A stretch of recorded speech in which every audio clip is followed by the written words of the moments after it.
This episode of Recording Studio Rockstars is brought to you by Isotope, Native Instruments, Atom Audio, Stealth Chairs, and SAE Institute Nashville. You're hearing my voice right now mixed through Isotope, RX, Ozone, and Neutron on Atom Audio monitors and headphones, all while sitting in a comfortable Stealth chair. Please check out our awesome sponsors using the links in the show notes below, and like and subscribe to our YouTube channel and leave us a comment. It's a great way for you to help support this show. Now get ready to rock.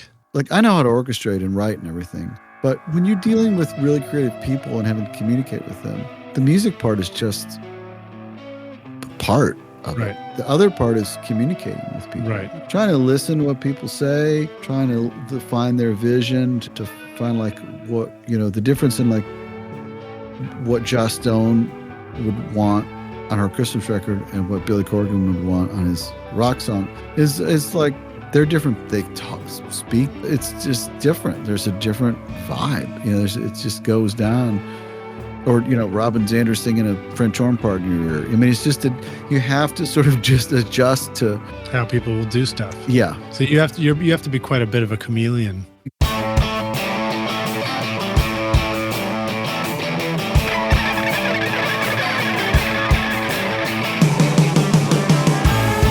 Welcome to Recording Studio Rockstars.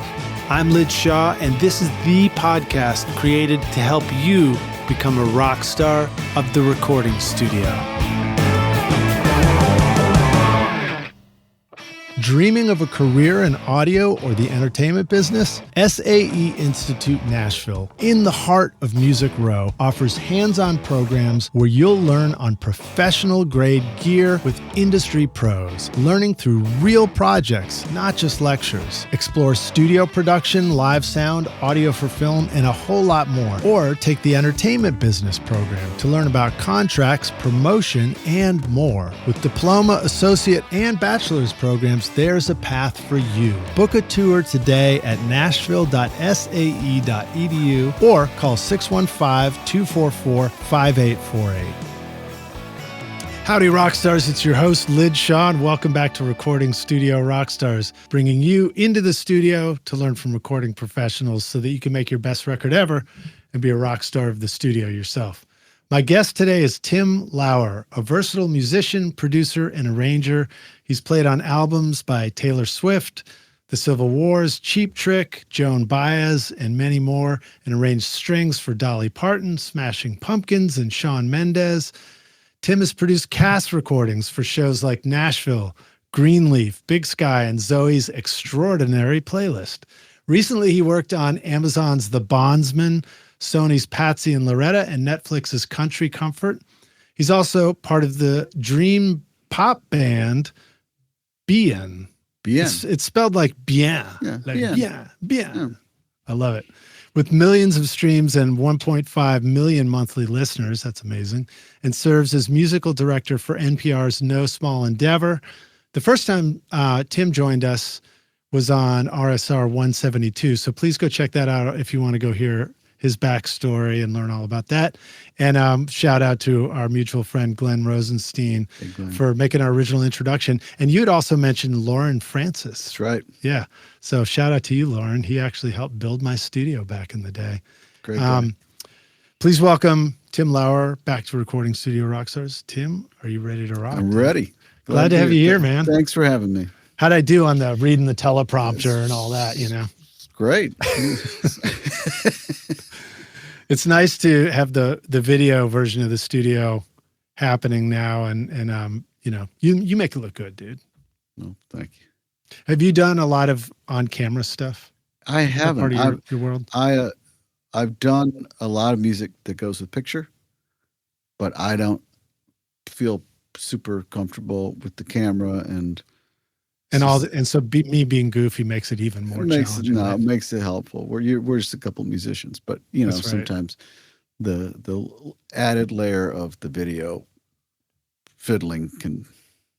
Yeah, I mean, I've said this probably too many times now on the show, but switching from audio to video has made it like 10 times the work or something. Yeah. But it's interesting because like the more I do it, the more I'm like, all right, I'm starting to get the hang of it. And then I remember what it was like to start an audio version of a podcast. And I was like, oh yeah, the first ones were like next to impossible to pull off. You can't unlearn things. How do you mean by that? Well, once you know how to do the video, you know how to do the video. You know, once you learn about lighting, you know about once you know what I mean? It's like, it's. Yeah. It's funny because also something, I guess YouTube just like popped up this video on my feed the other day, and it was a video I made about like how to set up for a podcast interview. And it turns out it was all the way back to the very first one I ever did for this show. Wow. Which I can't believe. And that it fed it back to you. And it fed it back to me right now. It's great. And well, first of all, I can't believe I had the wherewithal to actually do a video, a teaching video, like before my first episode. But it was fascinating. And of course it was like, I think we're doing we're a little smoother with it now. So how are you, dude? What's new with you? I mean, you've been working on all kinds of stuff, but do you have a particular studio right now that is your main go-to? Well, I have MySpace in Berry Hill, and I've never really blown it out. It's still something for me. It's set up to record one thing at a time. Yeah. Did we do our interview last time at your studio? No, we did it down in your studio. Oh, did we? Okay.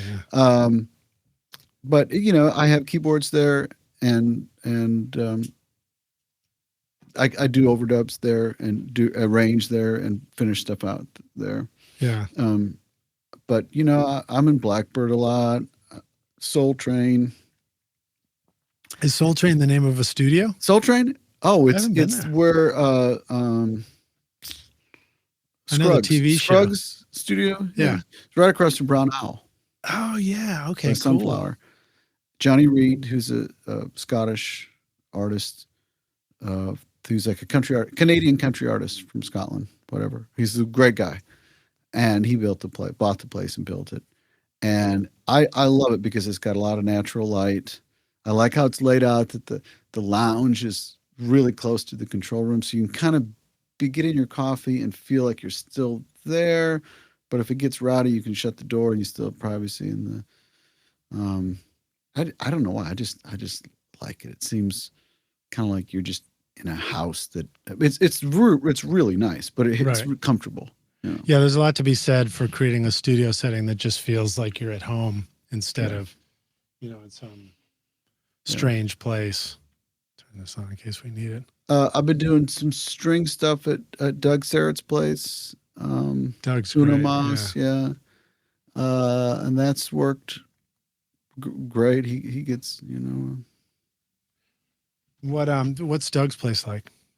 It's in the basement of his house. But what's interesting is he gets a big sound. It's long, so the ceilings aren't tall, but the room is long, so it doesn't matter. Like space is space, right? Yeah. So instead of a room mic way above the strings, it's a room mic off to here. Oh, right on. It sounds really good.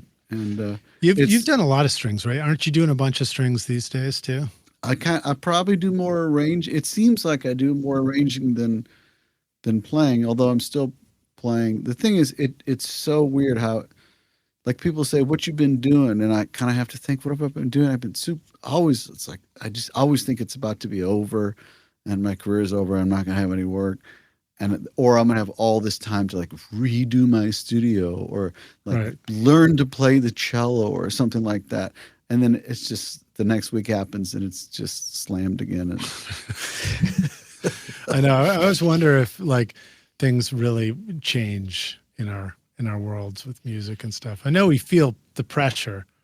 The sense of pressure changes. Yeah, and there's definitely been phases of things when I'll do more of one thing. If I'm on a TV show, then there's like it's kind of that takes a lot. Then there have been the eras where I was just playing a lot of sessions, and then the eras where I'm doing less of that, and eras where I'm doing a lot of like sync music to briefs, and what's a brief? You're wearing briefs while you do sync music? Hopefully. Is a string session all wearing whitey tighties?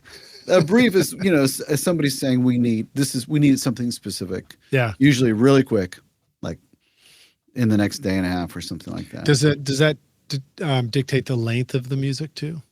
You mean how long the thing is? Yeah, how long the piece is? Oh, because it's brief? Yeah. It was like a 30-second stinger.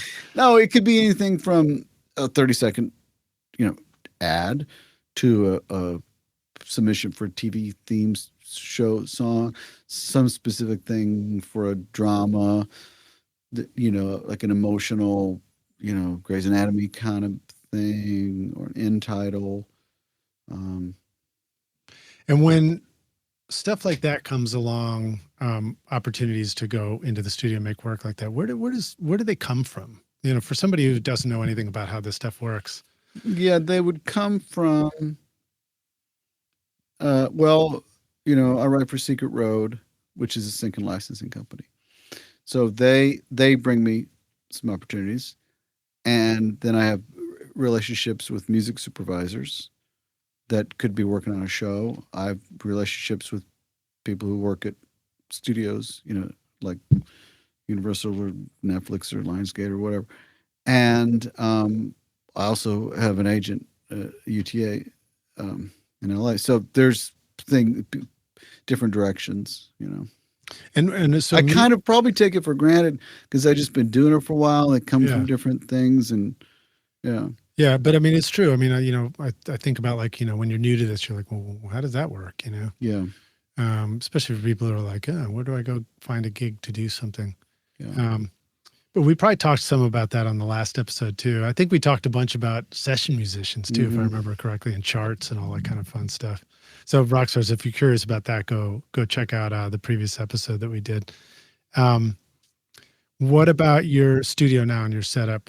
Where you're at, how's that changed maybe since the last time we would have done it? It was interesting. Somebody the other day asked me what piece of gear I would really be sad about. And I just realized how in the box I am now. Yeah. I like the flexibility because I like that I now have a laptop that's the same. I can be working on something in Dropbox and then go home and open up my laptop. Yeah. And still, so same plug, same, and then that same laptop also will go with me in sessions. So it's kind of like my keyboard rig that used to be massive and all hardware and stuff. It kind of just fits in a backpack now. I feel like that's like full circle. Remember the Oxygen 8? Yeah. The little teeny tiny, first portable MIDI keyboard. And you'd buy the actual custom backpack that would fit a laptop and your Oxygen. It was just a keyboard. big deal, but I have that. And but my setup hasn't changed that much.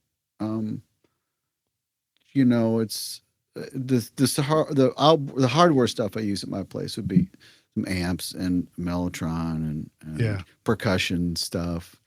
I haven't done it yet, but I'm really wanting to incorporate guitar stomp boxes. I'm going to bring my Wurlitzer and Rhodes from Cartage, and I just want to have setups where it's just like, hey, here's the thing, and then there's some fun boxes on there. Like here's a stereo pedal board that I can just pick up and move over to the Rhodes and get something cool going, or stick it in front of me and have it on an insert. Or awesome. So that's the thing. The next thing I'm excited about is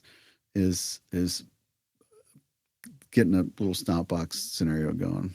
Yeah, Rockstar. So you missed it. We just went off camera for a split second to do an edit where I adjusted his mic, and then the camera gave up. But we're back now. So this is the lovely world of tech and video and keeping everything going. So what were we just talking about? We were talking about my studio. Oh yeah, studio and being in the box. And well, here's the thing about the studios. My place is in Berry Hill, so there's. Besides the other neighborhoods in Nashville, I can walk from my place to Soul Train and past 15 studios. I think the actual is 12, know. And there's Paul Mocha's 2 streets over, and Peter Frampton's place, and Kel Muskie was down the street. He's not there anymore, but he was at Addiction. And then there's the East Iris circle there. And just like whatever you need. If you need a studio of this size and shape, you can just go should use it for the session. So I've never really wanted to have like a studio that did all the things that I need, because sometimes I want a big roomy room for drums or strings, and sometimes I just need some place that I could cut a vocal and the air conditioning isn't loud because it's 100 degrees outside, and you know, and then I like working at my spot because I'm just comfortable there and I know how stuff sounds there. Is it the kind of thing where like there's a text group and everybody's on it? What for like Berry Hill, you know, the studios. I can't tell you how many overdubs I've gotten just walking by, because I have this other there's another part of it, which is the social. And my thing is, whenever I get a phone call, I have to walk. So if I'm making a phone call or getting a phone call, I jump out of my chair and I start walking laps around and people will come running out and flag me down. Hey man, and come back as soon as you're off the call and play a B3 part real quick. Or, hey, can you look at That's awesome. Yeah. Yeah, that's fun. I mean, it's cool to hear that too, because you hear stories of the old school studios where it's multiple studios in one facility and the shared dining area, common area or whatever, like a Blackbird kind of is like or that. Whatever. But here in your situation, it's just like the neighborhood, It's pretty. And then you run into people at the coffee shop and Sam and Zoe's and Baja, and it's Yeah, two hot spots. Or go get a Firehouse sub, right? Yep. Isn't that what people do? Native Instruments supercharges your music production with Complete 15, featuring Contact 8, new machine hardware integration, and cutting-edge synth samples and effects. Contact 8 now gives you the chords and phrases tool for instant inspiration, the Leap tool for dynamic looping, and Conflux, a hybrid instrument for blending organic and synth textures. Plus, Machine 3.0 is here, giving you seamless control over Native Instruments gear and the latest NKS-supported hardware. Use the code ROCK10 for 10% off at nativeinstruments.com. Well, so that's cool, man. Well, now one of the things as I was getting ready for the interview, you've done a lot of cool stuff, but and I don't remember whether we talked much about BN before, but I was curious if you wanted to tell us more about that, about doing your own band. Yeah, thing. It was just really nice to see that in there. It's fun. I've kind of forget about it, and then I realized, oh, that's a kind of a big chunk of time and honestly income. Yeah, it sounds great too. So this is with my wife, who's a writer, and we're both signed. We were both signed at Sony Tree together and at BMG together, and Cobalt and Secret Road. So we've kind of, one of us will land and then the other one kind of follows, or we kind of go together. And we write together maybe, I would say maybe 10 or maybe 10 to 20%, Mm-hmm. Now it used to be a lot more.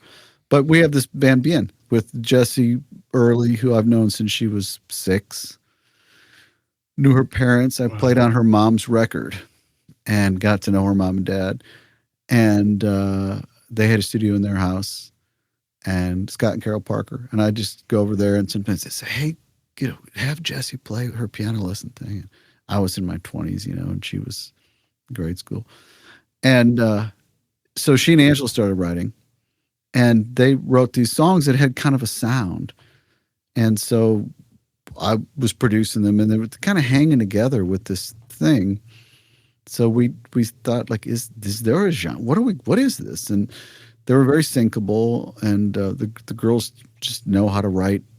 I think they know how to write songs that are syncable and also people want to listen to. Like, there are songs you can hear on an ad that you love, and then you go stream it and you just think, I only need 30 seconds of this, So we try to make music that you can listen to in headphones and enjoy, or listen to while you fold clothes and enjoy, or have on in your coffee shop, or it'll work for a scene in a show or a Target ad or a in title or whatever. Yeah. And because it seems like it's very sync friendly music. It's like music that you you kind of get the mood of the song right away and stuff. And it's kind of, I mean, the lyric is important, but the lyric is not super specific. Like there's usually like this is the thesis sentence, right? Like this is, best day ever, right. For example, or like there's this thesis, like this is the, and then there's this other stuff that's just kind of fun. And it takes you on a little journey, but you don't have to win the award for best metaphor necessarily. It's definitely not storytelling, and it's usually sort of metaphysical in that it's like it's hovering above actual, and like we don't have real characters, and it's the opposite of a country song, right? It's the literal opposite of a country song. Wow, that's fascinating. So that by doing something like that, you potentially create music that might be easy to pair up with something else. It's because it's pretty broad and it's emotional. Some of it's really beautiful and emotional. And I'm saying all this is I write very little of it, so I'm complimenting the girls on the songs. They're to me they're it's kind of like good poetry that is useful. Yeah. Like if you want to be sad, hey, use this song. Right, totally. If you want to wallow in your whatever, your self-congratulatory or celebratory or sadness or longing or and it doesn't get so specific that you say, well, this is a breakup song, but they got the details of my boyfriend wrong, so I can't use it. No, right. Exactly. It has a thing that it's like. And almost like you can imagine it being attached to picture. It hovers over it all. Well, yeah, talk a little bit about that. So maybe that is all there is to say about it, but you must have learned a lot about what kind of music works for movies and film and TV. What kind of music fits? What are the important aspects of it? Like how does all that stuff work?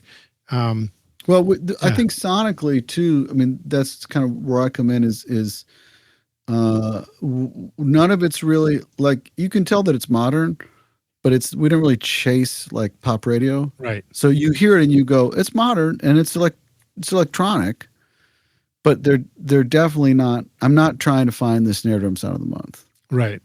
And it's synthy, but it's not. I'm not doing this. You're not trying to break new ground. Maybe that's wrong. I'm definitely not trying to follow a trend. Right. And we inevitably do because we live in culture and it's also business. So we may follow sync trends. If it's just like, hey, stuff's getting looser and rawer. Okay. We might, be looser and rawer, Mm-hmm. Or, for example, that, but I think also just even mixing like how things work with picture, with dialogue, for example, and then also the way we set up. It's very on purpose, which I think is why it's work. But like chorus, if you take say the chorus is, say it's 30 seconds long. You could take chorus 1, you could take chorus 2 and chorus 3. And if you took 10 seconds of the chorus 1, 10 seconds of chorus 2, 10 seconds of chorus 3, guess what? You have a build. Right. And for sure, there's going to be things where there's a lot of space between lyrics. Why? Well, because there's dialogue. Right. So and maybe it's easier to edit that music down to shorter lengths too. Yeah, and there's going to be something dreamy and over there. So the music, so it's not like here's your scene and here's your thing, and then the music is just like right there. It's just concerning. It's weird. Right. So there's a certain, and even just like you almost never want the music to be the center of attention. No, right? and I even think it like with like hi-hat sounds, subdivision, and kicks. It's like very carefully thinking about, is this going to be unwieldy for a music editor to stick in? I feel like I began to learn a lot about that by making YouTube videos myself or doing social media things where if there's nothing else going on, then the music can be loud. If that's the only thing you hear and you just see images on the screen, let the music speak. But the times where you've got somebody speaking at the same time is a totally different requirement. Totally different. You almost don't want to have any lyric in there at times, you know, or I find sometimes I don't want to have any, hardly any melody even. That's true. And it's okay to repeat stuff. Yeah. It's okay to have something that's almost chanty is okay, because that you're kind of telling people that's what that person's thinking. That's what, in case you didn't know what they're feeling, listen to that music. It's telling you. So what's some of the stuff you remember learning from music supervisors or feedback? What was like an early experience of like feedback from a music supervisor where you're like, oh, I didn't know that? Sometimes they don't want things to be too instructive or too on the nose. You know, like, and for me, like when I've been working on shows and I'm part of picking songs too, like on the other side of it, you know, I think sing songs, like, for example, we don't need characters. Like there's no Old Man Johnson. There's no like my girlfriend from, you know what I mean? Like country songs, like name people. Right. No, because there's already characters in the show. And then country songs name places, like, you know, back behind grandma's whatever, you know, like literally will say that kind of stuff. Like this is where it was, the gravel road, like specific locations. Like, nope, we're going to have none of that. When I was picking songs for Nashville, I had like a team and a couple guys helping me, and I'd get a new batch of songs. They would just be rolling because it would be 2 words in. If there was a person, a place, or a thing, out. And if they were saying an emotion, out. Like we don't say happy, sad. Right. We underline it. That's fascinating. And so it's like back to the opposite. It's the opposite of these like songwriting classes at the same time. Yeah, where you have to be descriptive. You show it, don't tell it. Mm-hmm. Although I think the showing it is meant to be still telling it way more than you need for a film or a TV selection, right? Maybe the other thing is kind of like the giving music soup more than one. A music soup? That's the supervisor? Yeah. I love it. A music soup. I had music. What'd you have for lunch? The editor, give him the, like have the verses, have the first half of the verse feel different than the second. You know. Oh, here's another thing is if you take the BN songs, you can take the second half of you could flip the lyrics and they'll still work. You can take the second half of the second verse and the first half of the first verse, or take the lyric from the second half of that all works. So you can reorder the song to make either a dynamic arc or a story arc, or if so it's like you're sort of creating assemblable bits. Yeah. Almost. And to say that almost sounds like it sounds like it's like taking the art out of it, but I think it's an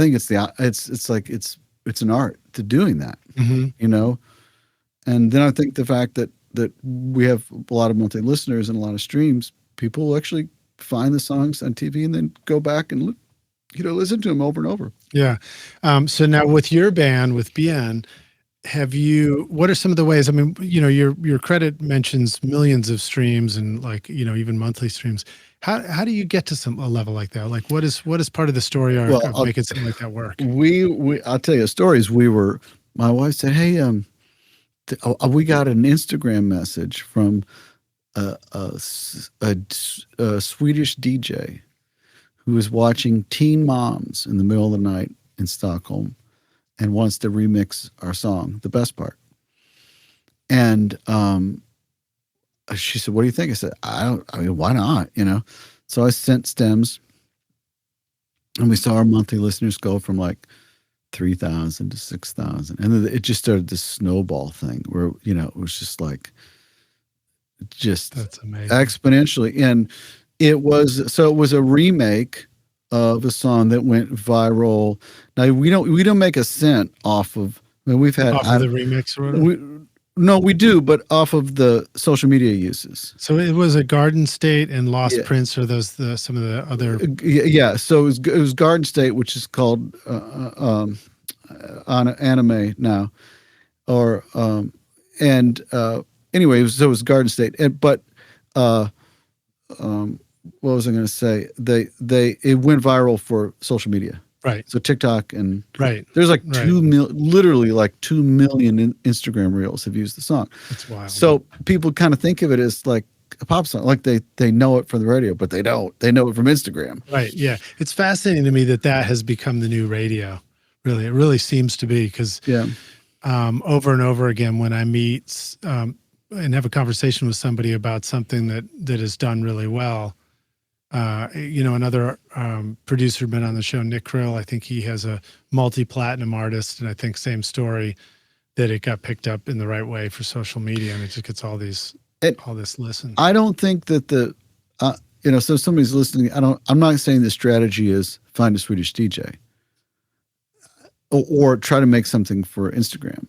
I think that the lesson for us is you never know. Right. And just be willing to just like keep making stuff. Just make music all the time. And this was a song that was like 5 years old. So it wasn't our hot off the presses song that got the momentum going. And then people went and listened to other we've had other collaborations. But it's this idea of like maybe you collaborate with somebody that's really in your circle. And that could be great. Like expand your audience, or you can go to your non-audience, go to people who are not listening to you, collaborate with somebody there.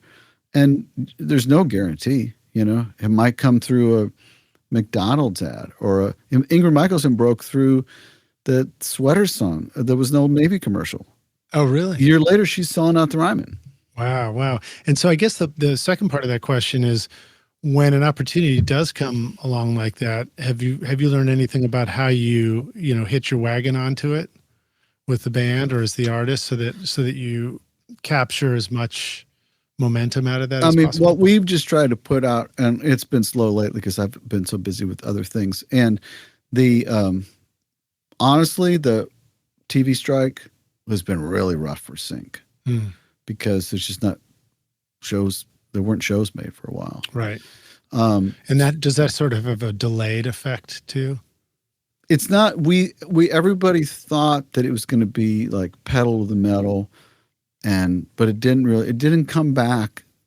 I think the studios were like, I don't mean recording studios, the TV and film studios were kind of like, maybe we don't need to be doing 80 shows. We're making the same amount of money with 8 shows, So there's just less stuff being made, and so there's less Sync.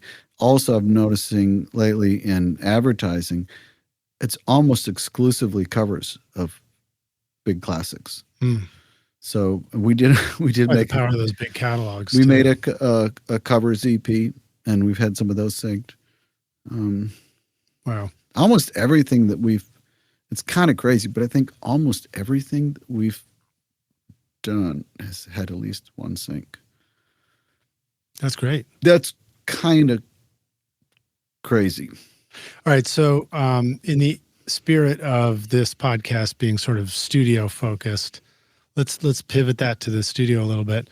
When you figured out that aspect of it, when you sort of understand that concept of what kind of music you're making, in this case for Sync stuff, how does that inform the session? Well, you're going to love this. So the BN stuff is very particular in that the girls, Angela and Jesse, write, and they were kind of recorded while they write. And they write, and I set them up at home with the mic, and here's the dynamic mic and a condenser mic, and here's the UA console. You just hit this preset, and here's Jesse SM7, and just, the whole thing, and then here's your input for the keyboards, and here's Pro Tools, here's Logic. Nope, they just have their iPad with GarageBand, and they find stuff in GarageBand, And if they have a little keyboard, they'll just put like literally put the iPad mic up to an amp or to a keyboard with a speaker. That's hilarious. And all the stuff that I've been hearing sounds cool. A lot of it is iPad. Like the guitar stuff sounds funky and filtered and cool and interesting. The guitar stuff is either I do a lot of the guitars, and almost all of it is direct. And what I meant is the guitars sound awesome, dude. That's what I meant. If it's anything that sounds hard, it's probably not me. If it's anything that sounds like, what is that? It's a guitar, but that's probably me. Yeah. Because I'm just grabbing a guitar and plugging straight in, just not with nothing, no pedals, nothing, and just messing around with stuff, part-wise. And then I go in, and I don't reamp or anything. I use the Waves stomp boxes a ton. Yeah. And those are cool. That's the plugin where you got the rack of stomp boxes. Yeah. Yeah. I think it's just called Stomp. I use that a ton, and just go to town, making sounds. Yeah. Sometimes not even an amp simulator. It's just plugs, you know. At iZotope, mixing just got even smarter. Introducing the new iZotope Catalyst series, Plasma, Aurora, and Cascadia, designed to transform your sound with intelligent processing for dynamically precise saturation, reverb, and delay. Plus, Neutron now features 3 new modules and an upgraded AI-powered mix assistant to help you get killer mixes with ease. Use the secret code ROCK10 to get 10% off the Catalyst series, Neutron, RX, or any of iZotope's incredible plugins at iZotope.com. That reminds me, at the beginning of this, I think you were saying you want to use more pedals in the studio, right? Well, let me tell you more about the beginning, because this is great. So they get these vocals, and sometimes we don't get better vocals. We don't get a better vibe when Jessie comes and sings. When she does sing, she's usually sitting down, no headphones, with an SM7, because it feels like the writing room. It's just the 3 of us at our studio. She's just sitting there, and it's coming out of the speakers. I'm not trying to do any fancy cancellation. It's just, you get comfortable. Here's the thing. Maybe the speakers aren't cranked, though. They're not cranked. Yeah, they're not cranked. And there's for a pitch reference. There is some bleed. You know, it's you'll hear it when they do their iPad vocals. When they really sound great, I'll sometimes either just there'll be one pass, but sometimes if they remember it, they'll do like 4 passes that I can comp. And a lot of times the verb that they put on there and the compression and everything is just so unique, because they kind of don't know what they're doing. They're both very musical, but not technical. Mm-hmm. They just were like, oh, we just found this thing. And in my head, I'm thinking, this is not the right way to do it. This is wrong. And then I'll try to do it the right way. Right. And it doesn't sound right. And I love it when that happens. So now we just started a song that we're sending off to a drummer today. And I just soloed up their tracks, like with everything they had on them. Like I literally just sold the track and export, and I just pulled it in. I don't even look at what they had going, and just bounced it. So I got an audio and I stuck it into Pro Tools. That's great. And then, you know, I was working on this second song with Angela, and we did bring in all of the GarageBand stuff, like individual tracks and all individual tracks, and we kind of put each one up. Let me ask this question. How do you do that right now with GarageBand? Is it I'm doing it very export one track at a time, or is it like built in where you just open it up in Logic? Super lo-fi, just export a track at a time.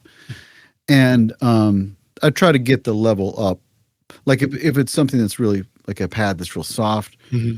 I just stick the level up to unity gain and bounce it. You know? Right. Sometimes on vocals, I'll do, if the verb sounds really cool, I'll bounce it like no verb. I'll do their verb, like the verb is at 62, whatever, on this little slider. I don't even use GarageBand that great.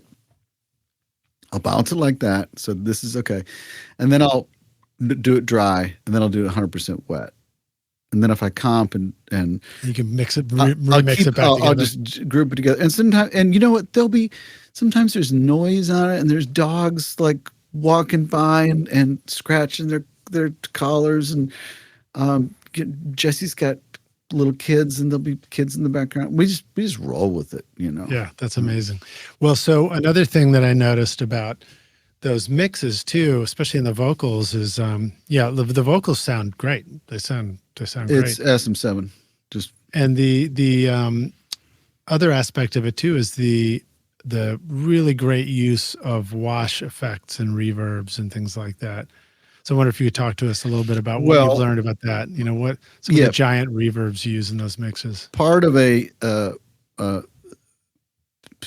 cinematic sound is front to back, right? Mm-hmm. So if you want the difference between watching a phone on a movie on your phone or IMAX is part of it is just delivery system, right? So instead of here, like you have so I want there to be a feeling on the BN stuff of peripheral, you know, there's frequency that's up and there's down, mm-hmm. and it's still lo-fi. I'd say kind of lo-fi bedroom pop, you know? Yeah. But it's plenty wide, you know, and, but then there's also a front to back. And so the front to back means there's going to be something that's absolutely bone dry, probably. That's just right there. Right. So by the use of the effects and the reverbs and stuff, we can kind of establish the depth. So if there's there's two verbs, say there's a medium plate and a hall. Well, you kind of have two places. But now I'm trying to make it so there's something close, and then there's probably a room that I can put stuff in, and then there's probably a room put on things. So, for example, if I played a little shaker, I'll decide: do I want the room to be on if it's panned over here? Do I want, you know what I'm saying? Like, I want to put the verb on the track, yeah, or do I want to put it on a send? Right. Sometimes I don't want the verb to be stereo. I want it to live with the instrument. Right. Sometimes I'll put it on the instrument and add it to a thing. But for the washies, I'm just not afraid of like too long reverbs sometimes. You know, as long as I'm making sure that the chords aren't getting mushed up, and especially bottom end. So right. But you know, I'll take a super long to me, maybe like 18 seconds or something, or a freaking shimmer, you know? Yeah. The Valhalla, but the problem with that which sometimes is a free plugin, I think, isn't it? I don't know if it's free. It's close to it. It's not very cool. It's not expensive. It does do a cool thing. But I then make sure that, because it does sound shimmery, so I try to get the advantage of the length of the distance. Yeah. Or like I'll take shimmer, but then I'll stick it through the Waves spring, which I love, by the way. The Magma shimmer spring first into the right, and then so the spring then takes all the length, but it kind of shaves off, or put it in a sketch cassette or something like that. Yeah. So it has some vibe on it, or That's put it in cool. freaking deverb. You know, just preset deverb. I'm always amazed at the number of times deverb was like the answer. Well, the nice thing about deverb, the deverb hall, is the pitch. It has a pitch. Oh, it drops off a little bit. Drops off by default, or just. I think it just does. If you play a snare, if you play a pitch, a piano, and then hit stop, you'll hear the pitch change. Interesting. So it's more complex. Yeah. And the other thing that I do on those is there's not expensive stuff, or crazy kooky stuff, but say there's a 2.8 second reverb with a 40 millisecond pre-delay. Mm-hmm. I'll do 3 of them, different ones. Same settings. I'll do a deverb, Valhalla, and something else, and make it all the same send. And you'll be amazed at how great it sounds. Like an unbelievable upward reverb to me when you do that. So just by using 3 different brands, take 3 different, the same thing. doing the same parameters. Are they parallel or feeding one after the other sequential? No, they're feeding individually, so you can kind of mix them. But say it's, Yeah. send 5 and 6, whatever, and they're all input 5 and 6, and then you just have them.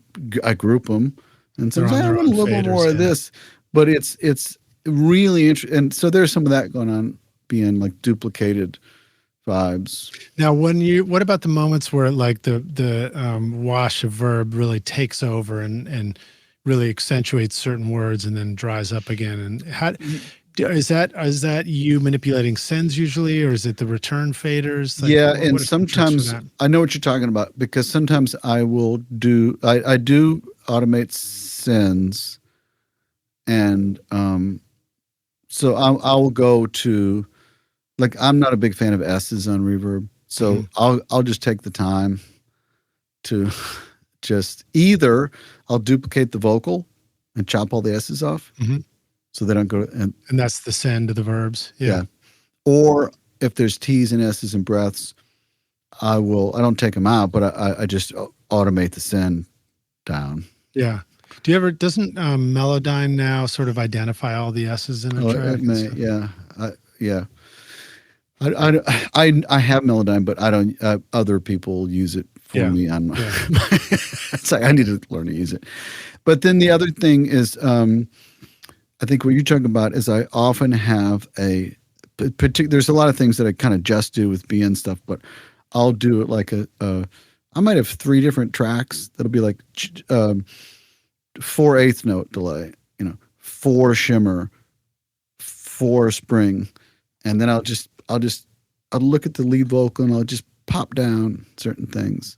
And in that same thing, there might be a guitar lick that I'll pop down. So I have a whole track that says 4 shimmer, and it can be anything. It could be a backbeat. So does that mean if you take a clip of something and drop it onto that track, when the playhead hits it, it's going to play that clip that's just sending to the shimmer? Yeah. So you could actually track share on the 4 shimmer track. You could have. I do, and I do it on purpose because I want, and then I'll clip gain sort of if I need to, but it's because I want this space, but I don't necessarily want the same thing going to the same space. Right. But the space kind of establishes your front to back. I just put different stuff in it. That's fascinating. So certain words of the vocal can go to that space of the shimmer, and then in the bridge you could have a couple of the snare hits also go to it. Yeah, maybe the last. And the vocal can't. If the snares go in there, sorry, vocal, you're out. Yeah. Or sometimes I'll have I'll do a double. I'll do a double, like after a comp. Yeah. Not a 2. It's not like vocal line and crazy, but I'll have her sing a double to a comp, and then the lead vocal will be completely dry, like nothing on it, and then I'll put the same compression and EQ on the double, and that'll be completely wet. That's cool. So the verb you're hearing, and it's a double, so it's the words are, it's the same length, and then like maybe, and I don't go crazy. I wouldn't tune both of them, probably. So I might, and I don't go crazy on tuning. It's easier spot tune stuff. Yeah. But I might like really crazy hard tune the double, like untasteful robo thing. Yeah. And have that go, or just maybe on the chorus. It's hard. Yeah, it's cool. It's just a great reminder to really think outside the box like that and experiment with stuff. Remember that the effect on the thing we're doing doesn't have to be fed by the thing we're doing. I had a version of that once where we were programming drums, and there was some other great reverb that happened on some instrument, and I clipped it out, and I was just like, oh, what if I just make that happen with each snare hit? So it was like the snare hits, but it's a guitar verb, yes, a wash thing, and it's just like the greatest effect. And I had didn't know that was going to happen. Yeah, it's really cool on a like a slap delay to just put the delay on the double. Yeah. Okay, that's a good tip. So you can you hear. And turn that slap back loud. Right. So you hear that you've got the slap for sure, And you hear that you've done a double of the lead potentially, but you don't really pay attention to is that double tight or not, because it's on the slab. You could take the double and move it over an eighth or a 16th and lo-fi it and not have it not compressed, which is kind of fun. So you have your lead compressed and then you make your double not compressed, so it has dynamic range. Yeah. And then just shift it over on the grid. Same, you know. So it's almost like it is a delay. Yeah. That's fascinating. Yeah, that's fun stuff to do. And then also with the... Give us more vocal tricks, with man. More vocals. Okay, here's another vocal trick. With the bien, I use the, what's the waves? The pitch thing. Remember what it's called? A vocal bender. Vocal bender. And I will do look, I'll be honest. I spend a little time on the bien songs. They're pretty... You've touched every little. They're pretty intricate, but I'll create harmonies that she could sing and sing well, but I'll make them by automating the vocal bender from her lead. Right. Which I'm not doing it because I don't know, like I can't do harm. You know what I mean? I'm doing it because it just sounds different. Yeah. You know. And yeah, I've had situations where we built harmonies out of Melodyne, and the first time I remember doing that, we actually had a harmony, but then when we got to the mix, we were like, I really wish we had sung it a little earlier. And I was like, hold on. And I went and built a harmony out of it. And in that case, I was trying to make it sound like you wouldn't notice that it wasn't the real one. Right. And I'm kind of just really not at all worried about if it sounds, you know. Yeah, we're not trying to go for realism, just go for like what works. Yeah. Yeah, it's fun too when you get to make music that's really adventurous in the sound. Like it's sound design music, you know, where it's like nothing has to sound like a real anything. Mm-hmm. And then the other thing with bien is there's a lot of vocal stacks, and I'm not picky about, because we'll do like 8 things apart. Yeah. So there might be 32 tracks. So 8 for each note, you might do 8 takes of voice. Yeah. And would they maybe pan out from each other and stuff and spread them probably out? Just hard left and right. 4 over there, 4 over here.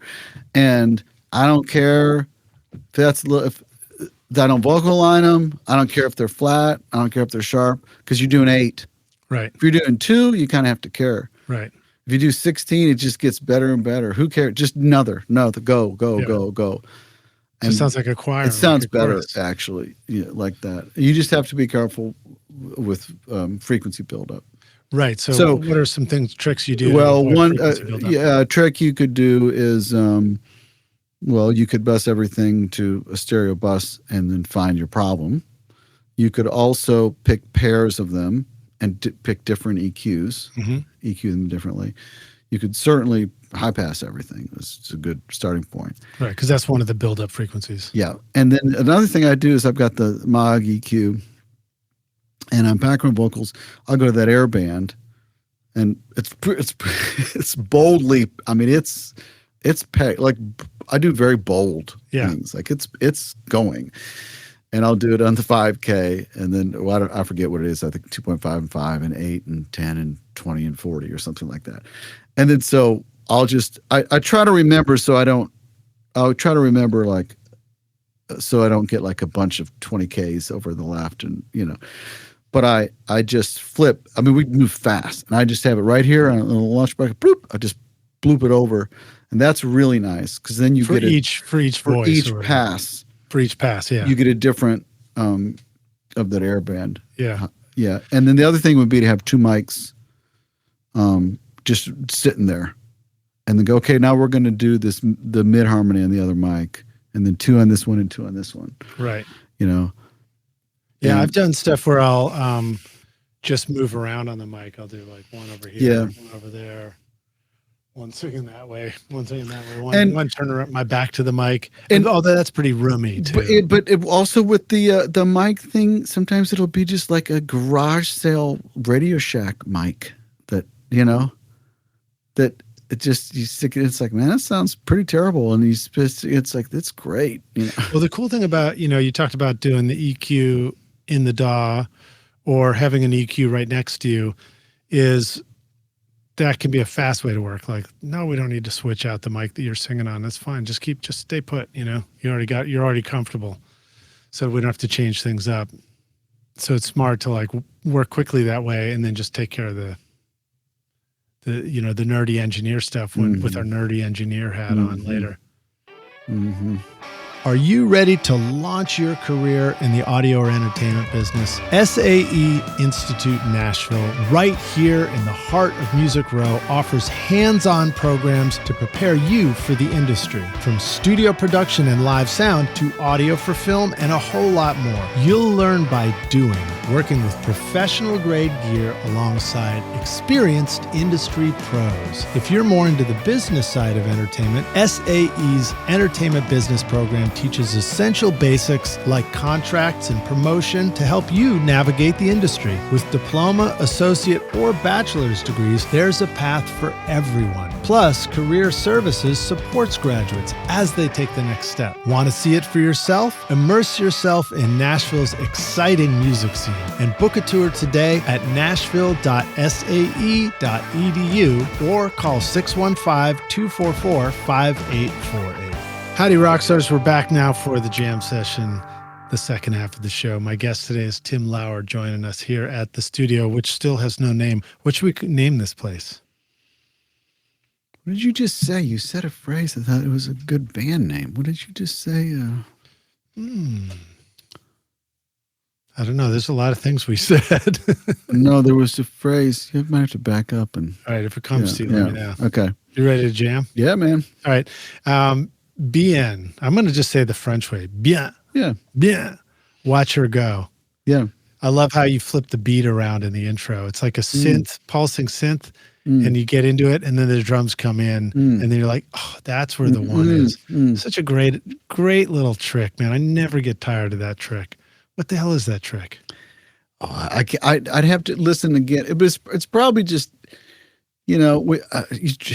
some of these things, that's pretty open track. There's not a lot of stuff. I think, but it's just trying to like, what could be of interest every 8 bars, if you listen to that track, it's just like, oh, there's a tiny little hat that entered there. Or was there a second kick that gets layered there? Or, and that was probably one of those things where maybe we could flip something a little bit. I think it was like a rhythmic synth line that establishes a sense of the beat.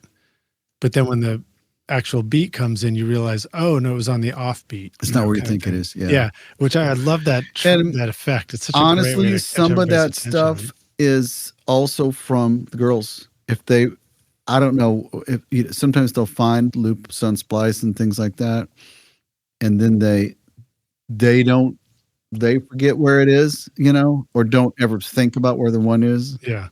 And then when I bring it and stick it there, they're like, no, it doesn't go there. It goes one over. And you're like, oh, okay. That's awesome. That's great.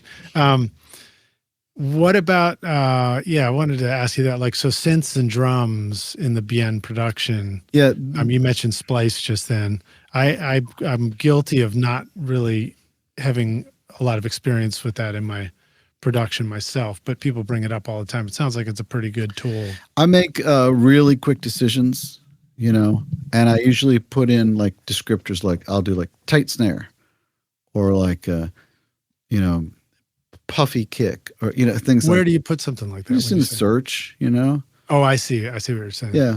And it lets you find it by name. And then I'll just take the little down arrow and go boom, boom, boom, boom. Sometimes I'll play the track and I'll just kind of find like, oh, that kick works great in that thing. And like I was doing that this morning, and then it wasn't quite right. So Angela's with me. We had 4 different kicks up, and we just would audition the kicks till we found. How does it integrate? Is it an app that's like a plugin? It's a separate app, and you click on it, and it's like there's 1 credit or something. Like you get a certain amount of credits, I think, a month, and I just drag it in.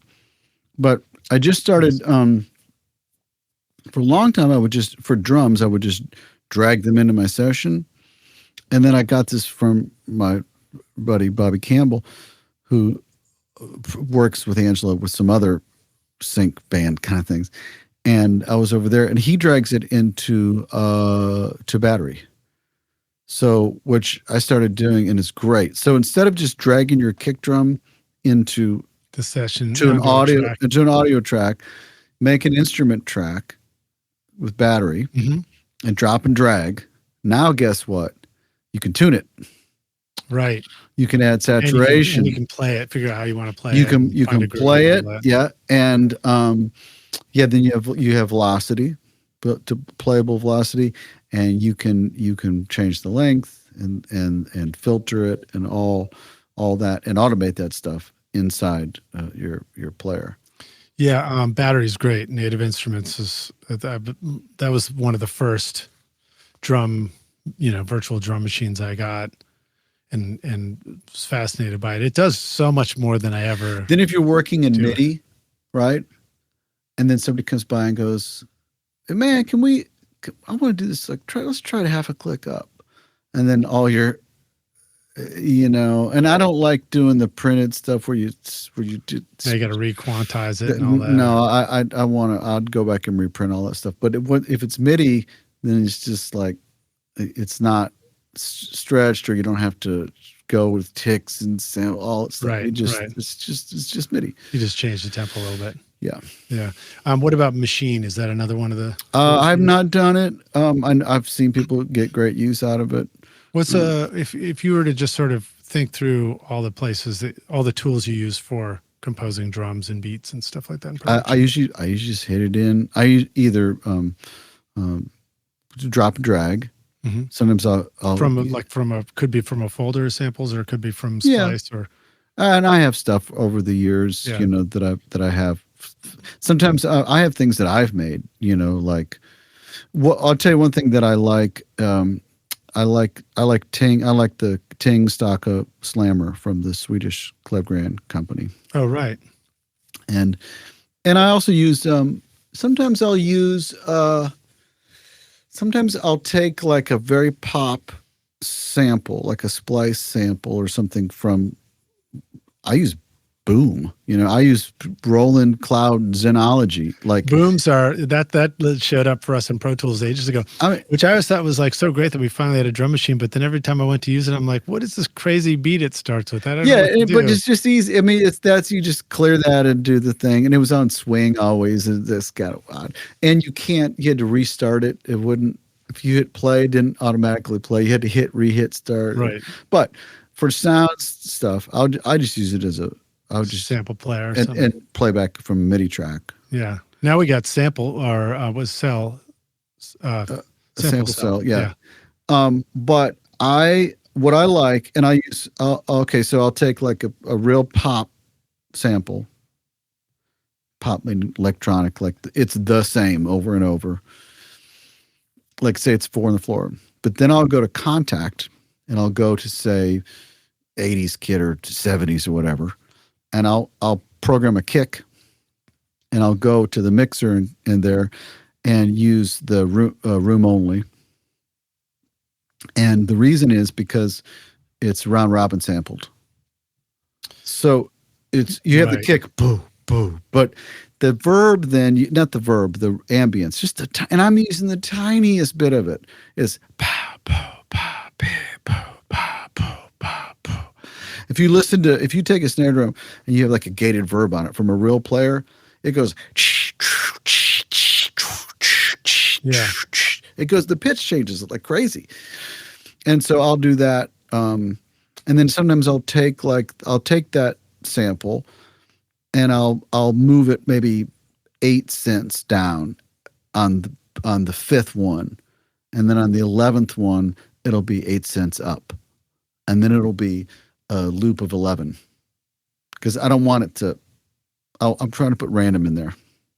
Yeah, I think that's great. It's a cool. And then sometimes I'll do like a program hat or something, and I'll go to Pro Tools and I'll do like 6% randomize, or it'll be quantized hard, and then I'll go to Feel Injector 16th and put it on 8%. What's Feel Injector? Is that in? So you go to quantize. Mm-hmm.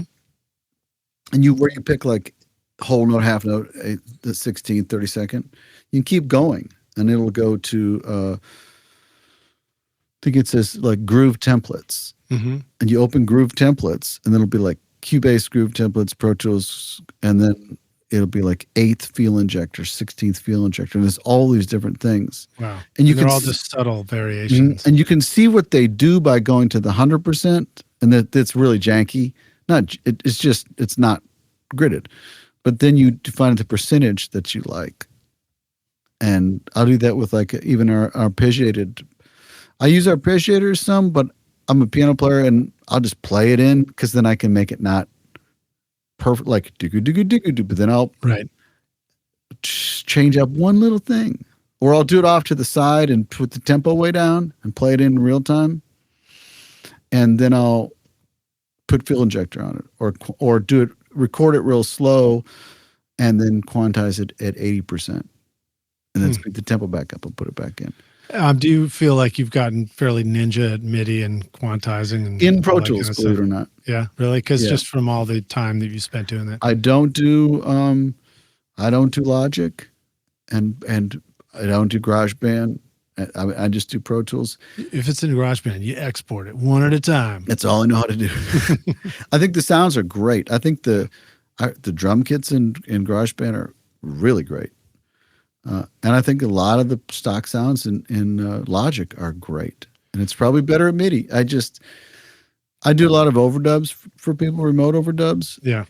And I do almost all of that with soft synths because, you do a Wurlitzer part.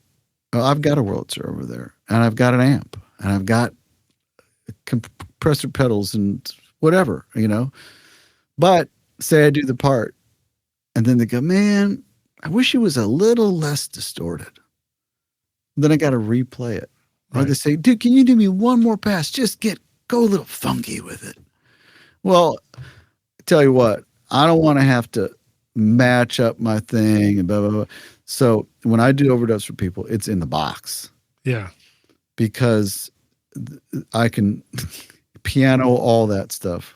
It's in the box. So what have you learned about it? Because I've done a little bit of that where I was like, I'm just going to use this virtual Wurlitzer or whatever. And I found, I was surprised. I felt like I was struggling a little bit to get something that felt playable to me out of the speakers at first. Whereas like when you sit down at a real Wurlitzer, it sort of inspires you. So what have you learned about why we have that discrepancy between the two? And is it really an obstacle, or do we just not have something set right and we need to rethink how we look at the sound? I think for people of a certain age that have been around certain gear, like I'm 56 years old and I've been doing sessions since my 20s and had a Wurlitzer since I was 18. So I know what that action feels like. Right. And I know what a Fender Rhodes sounds like. It feels like, and what a clav feels like, and what a B3 feels like. Yeah. So it's really weird to me. I don't like playing a piano part on a Nord. Just like, are you freaking kidding me? Like, I can't play a piano part on a Nord. This is, but I can play programmer piano, and I've got this old like M Audio MIDI controller, but I'll play B3 parts in that. I play piano parts on that thing all day long. I don't mean to bag on the Nord. I'm just saying it's an example of a thing that I don't interact with that action on a musical level. Right. It doesn't make any sense to me. Well, you're just referencing the fact that we live in this world of synths and MIDI controllers, which are perfect for playing a synth note, but because they can double as the controller for something like traditional, like a piano or a Wurlitzer or a Rhodes, which have their own keyboards, and so therefore they have an action that we're familiar with. That's why it feels like a weird matchup. It's the equivalent of playing that gut string guitar and having some like AC/DC sound come out of it. It doesn't compute. So my point what was only that this controller that I'm using, I feel okay. Like it's like, that it probably doesn't feel any closer to a Wurlitzer or a Rhodes or anything. It's just what I feel like I can interact with. So I So sat down to do overdubs on one of my songs on my record, and I was like, I'm gonna do the whirly stuff, and I knew the guitar parts, I like figured it out, and I learned it on the keyboards, and I was like, holy shit, this is really hard to play keyboards, you know. And I remember spending hours and hours just to like figure out how to play the line. yeah, well, It's not much of a story. It's more like it's no, striking how challenging some of this I think the story is that the way you deliver, you might write an essay differently with a pencil and a paper than you would with a typewriter or with the word processor laptop. Right. So it does matter, right? You were showing me your SSL controller for the plugs. Yep. So it's the same parameters and it's the same thing. But you said that by you not looking at the picture, not looking at the interface and grabbing knobs, there was a different result. It's different results because the way you interacted. So I think that's the deal. So I try to, you know, on the Wurlitzer Rhodes B3 thing, just kind of go to myself, this is not going to feel, you know, and then I try to listen, not thinking, I try to listen to it and think like, and then I can honestly say, you know what, that sounds more like a well-recorded and well-played Wurlitzer than if I had just played the actual one. Well, and also by the time we get into mixing it and manipulating it, we sort of, it's a bit of the punchline about recording real instruments is they perform great when we use them. But then the first thing we do in the production is we start sort of undoing that and controlling the dynamic range and exactly and right, changing the sound of everything. You said Sarah Bareilles, and isn't that or Ingrid Michaelson? Ingrid Michaelson love song. That piano is so aggressive. No, that's is Sarah Bareilles. Yeah, it's just compressed to death, and it's great. It's great. It's part of the whole. But it's never going to come out of the actual piano sounding like that, right? Know? So interesting examples. I had an idea I was going to follow up with, but I forgot what it was.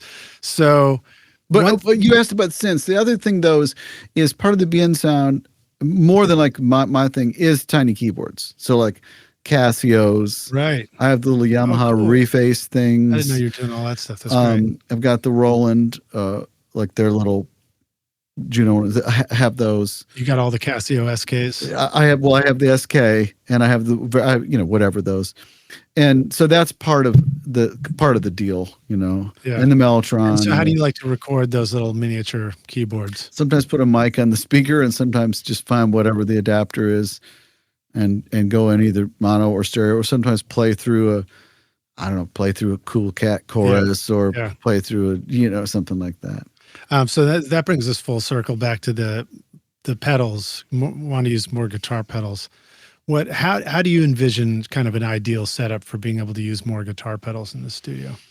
Well, there's always the question of stereo and mono, right? So it's interesting to me that I'll be on a session and there would be a guitar player making this really cool ambient sound, and he's going to one track, and then I send him a really cool ambient sound, and they go, "Hey, Tim Rowland, get in the left side." Wait a second, and I say, "No, I'm just sending it to you mono." Can you send it stereo?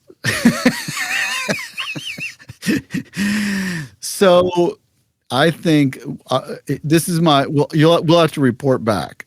My idea is that I want to have a mono pedal board that a guitar player friend could come over and just walk in, and I could hand him one of my guitars off the wall. He could literally walk in with nothing and play a part and be kind of happy. Right. But I could also amp on that pedal board too, or I want to have a couple amps on the ready. I want to make it. I need somebody to help me with this, but I want to be able to very easily just send it the mono signal either through a virtual amp. Or just straight into the. Do you use like Guitar Rig or any of those? Yeah, various whatever. Yeah. I use the Club Grand. There's an amp that I like there, and I like Sans amp. I like the Waves. Their amp. Mm-hmm. A lot of times I use that Wave Stomp Box. Their Overdrive or their overdrive, and that is the amp. Yeah. Okay, so either that or to be able to send it back to an amp in my other room. So I think a mono thing. Then I want to have in front of me, I want to have some stereo things like I want to get the chroma console pedal, and then maybe something like an M9 that's various. Like I want to have like 3 stereo pedals right in front of me. What's the chroma console? Is that like the hologram? Yeah. Yeah.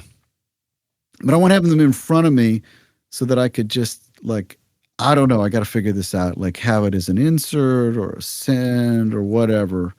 So I say that there's a pad and I want to just mess it up in real time. I want to be able to print in real time doing knobs. Yeah. And then I also want to have like a over at Paul Moak's, they have these great tape delays and stuff. And I was doing a thing over there, I'd say, okay, I'm gonna in real time. And I like doing this with guitar players. Hey, I'm gonna mess with your tremolo speed and amount while you're playing. So yeah. Down, blah, blah, blah, blah, blah, blah, blah, blah, blah, blah. That's really cool. I love things that move and grow. So I want to be able to then like take a vocal and have like a tape delay thing. Like I like that little Boss thing. That's the RE something. That's like the little green thing. Yeah, I've got that. And but I want to be able to then print it back in real time, messing with the parameters in real time, even just the tiniest little bits, so it wobbles and settles. And I love doing stuff like that. And I've decided that all guitar overdubs should be a 2-man, or 2-person. I know, it's just event. When I'm playing keyboards, and then somebody needs to be messing with the effects during the overdub. And then every time we do that, we love it. Rock your music production with the updated Complete 15 bundle from Native Instruments, featuring Contact 8 and expanded hardware integration. Whether you're crafting cinematic scores, EDM bangers, or experimental soundscapes, Complete 15 gives you industry-leading synths, sampled instruments, and creative effects to bring your ideas to life. Contact 8 introduces powerful new tools like chords and phrases for instant inspiration, the Leap tool for dynamic looping, and Conflux, a hybrid instrument blending organic and synth textures in real time. And with Machine 3 now available, you'll enjoy even tighter integration with Machine Plus and the latest NKS-supported hardware from brands like Akai, Korg, and Novation. Plus, Complete 15 features revamped Massive X, Guitar Rig 7 Pro, and Isotope 11, helping you shape, mix, and master with ease. Use the code ROCK10 for 10% off at nativeinstruments.com. And I also love the idea of... It doesn't stop us from doing 10 versions of it and picking the best one, but still. But still, there's the interactive. And I like the idea of also getting guitar players over and going, hand me that cable. Hang on. And they might hate it, but I'll love it, and they might love it. The idea of like I'm getting a sound, and then we're interacting off each other. Right. So like I kind of dial in the pedal. I want to basically be able to have a mono or stereo option for me to play keyboards through, to record to, sense the stuff back through, and then I've got the radial, that little orange thing where you can, because I did some stuff with cello where I had distortion and stuff like. Just a lot of distortion on the cello, and then I would just mix it in just a slight bit, and it just brought it right, or like a cello through a Dynacomp and a Boss EQ with all the low end taken out, and so when you hear it, it's like really really janky and aggressive, but then you just put it like 15% of that mixed in with the full bandwidth hi-fi sound. I'm glad you brought up the EQ guitar pedal. It's like one of those unsung heroes. Bukovac, I was with him yesterday, and I said, "Tom, you got 4 EQs?" He goes, "Yeah, man, that's the most important." He said, "I could have 1 amp, and with an EQ, make it sound like 8 amps." His point just was like the little Boss with the, what is it, like 5 or 8 or 6 little sliders, graphic EQ. And he also had like several different tone shaping EQ options. You know, in addition to in the M9 that has an EQ too. That's cool. I worked with Tom on a session that Ross Rice was producing many years ago, and then the late '90s, and that was when I met him. And I've never worked with him again, but I remember I was like, "This dude's cool." We connected. Yeah, So, Tom, if you're listening, man, come join me on the podcast. Let's talk about making records. The interesting thing about like the high pass in the M9 is that it doesn't do it all the way. So it's not like if you're using like the Waves thing or the Avid filter, it really filters it. This kind of is more like a shelf, it's still in there. Anyway, so but I think the part of my idea with the pedals is interactive. It's real time. Yeah. The other thing is it's knobs. So you could be plugging a guitar through it and playing, or you could be sending something back out to it. That's right. And you don't really want to have to plug something and unplug something. You want it to be right. I want it to be so. And I'm also bringing from my cartridge, I'm going to bring my real tube spring reverb and have that live there. You might want to have a board that's pre-wired for both options, and it's just got a little rotary switch like the Franklin audio. Yeah, like that's exactly what I was thinking of. Yeah. And you just switch it over, and now it's the guitar going through it. Switch it over, and now it's the other. Yeah.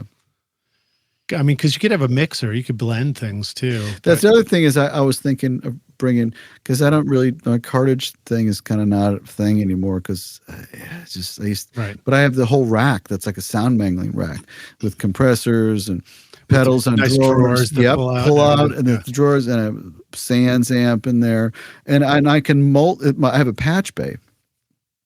I'm a keyboard player, but I'm like kind of engineering too, so I could mult things. I could do like a clean and a dirty Wurlitzer and mix them together and then send the engineer one sound. I could compress the reverb only. I could distort the spring reverb, but have the actual signal be clean. So bring that thing into the control. So I might do that. It's probably got wheels. You can probably wheel it to. But I got to tell you about me. I like to get stuff done. Yeah. So I'm definitely not the guy that's going to go, this will be fun. Let's set up. If it's there and easy to do, I'll wear it out and do it. If it's not easy and it's not right there, I mean, if I got to take a mic off a stand to put another one on there and I'm really excited about a part, I don't care if that mic is going to sound better. I cannot wait to play this part. Yeah. Just go. Yeah. So I have to make it so it's not. And then also I mentioned before, it would probably be for things when either I'm the producer or the client, or something that the artist or client or whoever was there, because you can't undo that stuff, So I love all the things in the box, and I love and I have a lot of sound mangling things in the box, and I like that you don't have to be committed, Yeah.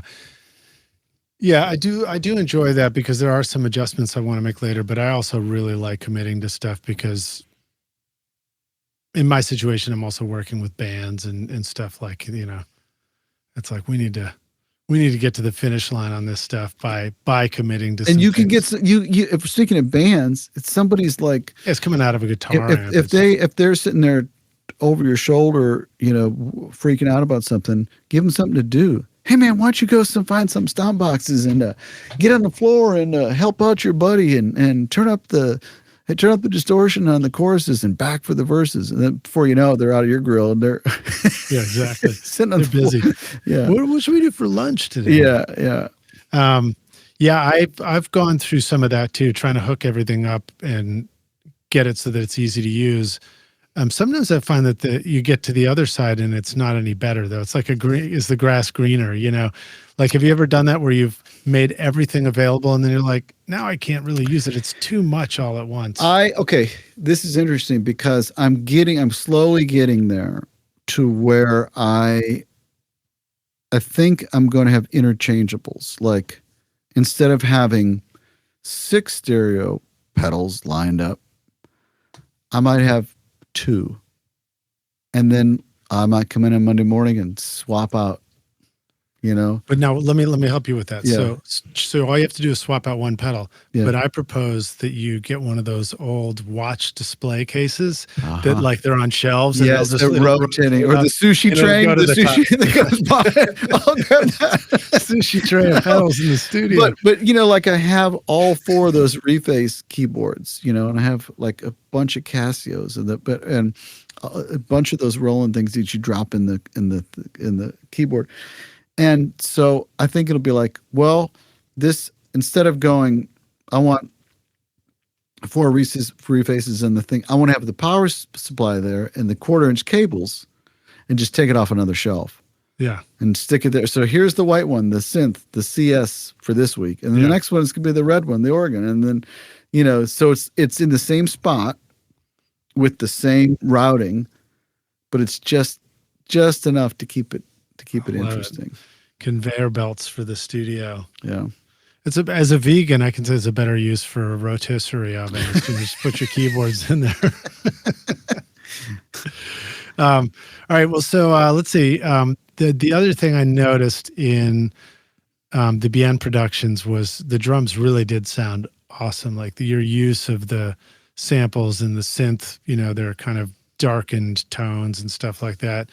And it made me think, it reminded me of flipping through the Native Instruments contact libraries of drums, like 40s drums and all that kind of stuff. Is that sort of a world that you dabble into, or are you where you find some of the sounds and the drums and things like that? Yeah. I do found some of that comes from the Native Instruments thing. Yeah. And one thing I like about that is I was talking before about things that change a little bit. I just love the round robin nature of that. Right. Same thing with the ting and the skaka and the slammer, where I'll just maybe I try to combine, like, is it real? Is it not real? Is it supposed to sound real? I'm not trying to make you think I hired a drummer, or like maybe I did hire a drummer, but I'm only using the GAC mic in the bridge. Right. And it's over panned to one side with a bunch of reverb on it. You know? Right. So, what's the GAC mic? The worst mic through five compressors and distortion. Yeah. But the idea of really looking, and I'll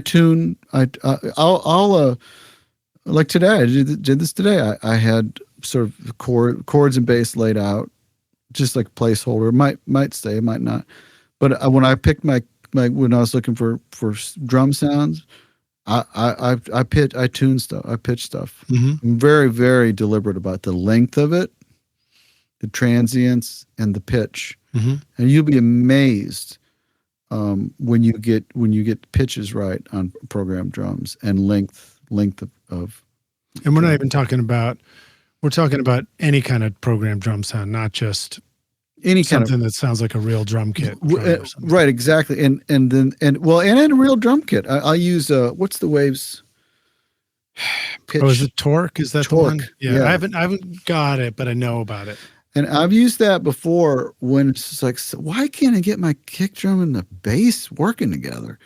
And then I'll just go to Torque and I'll just move that kick drum pitch around and go, oh, no, there you go. Yeah, that's great. Yeah, Colin Dupuis did a mastermind mixing weekend with us here at my studio at the Toy Box, and that was one of the things he talked about using. I said, I need to go get it. Go get it, Lidge. Yeah, it's helpful. Very cool. Tell us about working with Cheap Trick. Oh, I think I've done 6 records with those guys. I guess there's a little bit to tell. It's as fun as you would imagine. They're 70 something, whatever now. And it's been, I don't know, 10 something years that I've. And they're from Illinois? They're all from Rockford. Indiana? And Rick's the only guy that lives in Rockford now. But that's where REM didn't want to go back to? No. I don't know. I can't remember. But it's just they're crazy and fun, and I usually the last record I think I charted stuff out for pre-pro, and then we tracked. I was just playing like literal whole note piano stuff, just with Dax, and I don't even know if Tom was playing. We were just kind of getting drums. Tom played in some stuff tracked, but I was just laying, Mm-hmm. And Tom Bukovac came in and for some rhythm stuff, just kind of put down a rhythm thing for Robin to sing to. Yeah. But then we did a Christmas record where we were like playing together, which was fun. Yeah.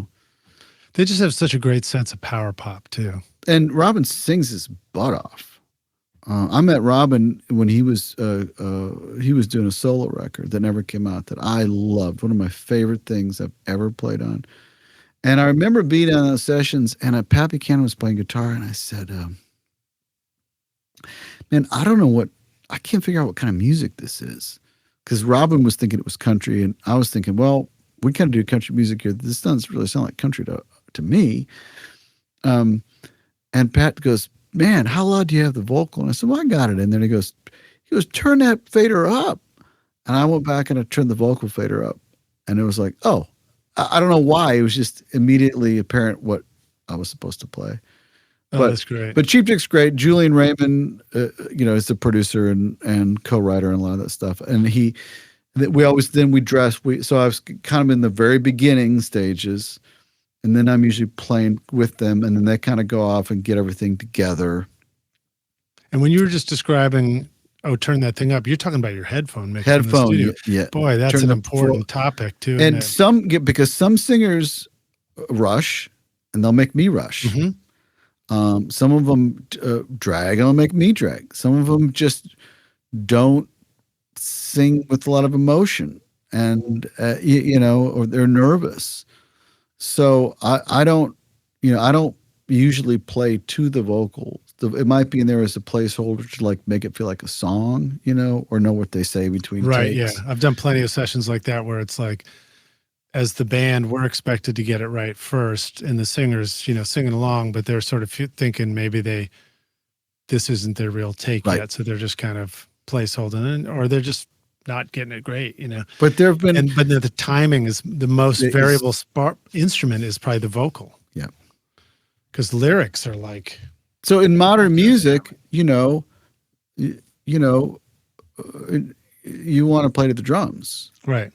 And if in modern music, a lot of stuff gets time corrected and gridded and stuff. So I'll play if I'm playing with a band, and I've tracked with a lot of bands that don't have keyboard players, a lot. Yeah.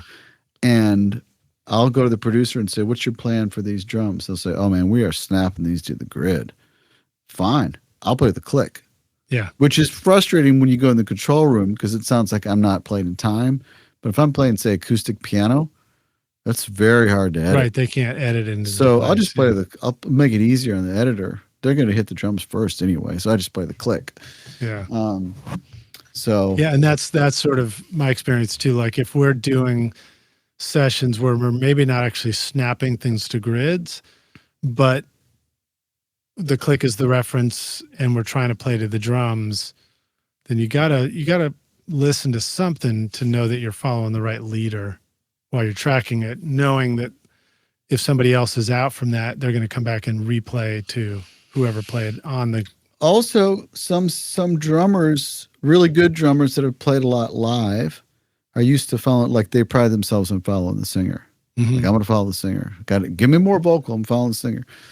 Well, that's all well and good, unless the singer is not that kind of singer, is a behind singer. Like I toured with Winona Judd, and I had just come from Trisha. Now with Trisha, we would do these piano ballads, and she wanted me to land with her. So we were on, man, we had a thing. We were together. So we got the Winona thing, and I'd play with Winona, and she kept, you're slowing down. And right. Eddie Bears was the drummer, and he told me, he said, she's back phrasing.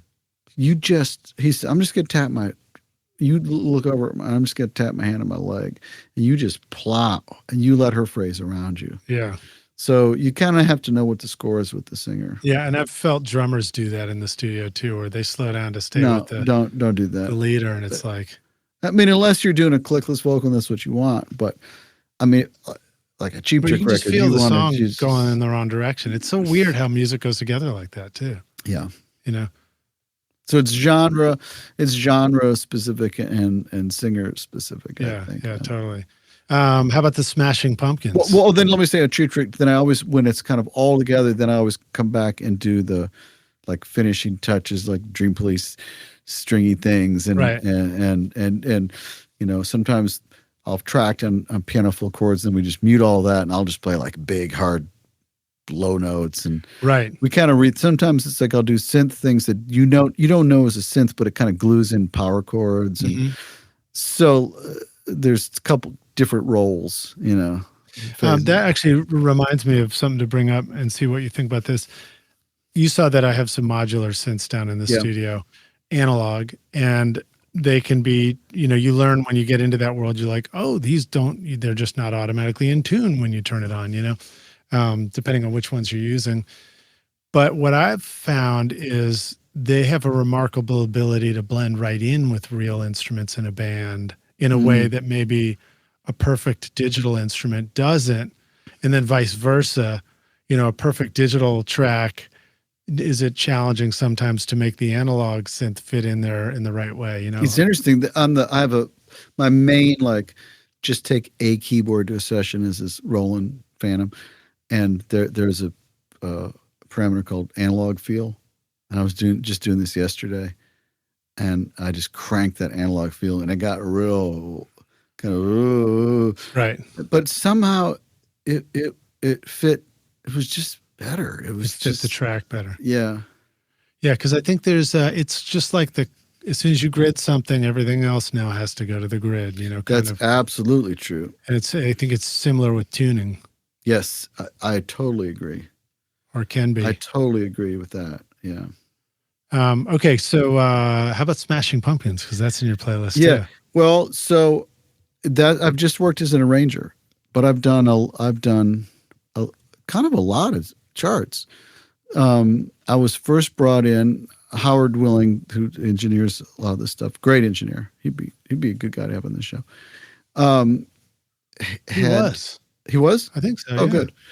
Good. So he said, "Hey, Billy's got this idea, and can you come by?" And I was just finishing up Joss Stone's Christmas record, which was a lot. I mean, her vision was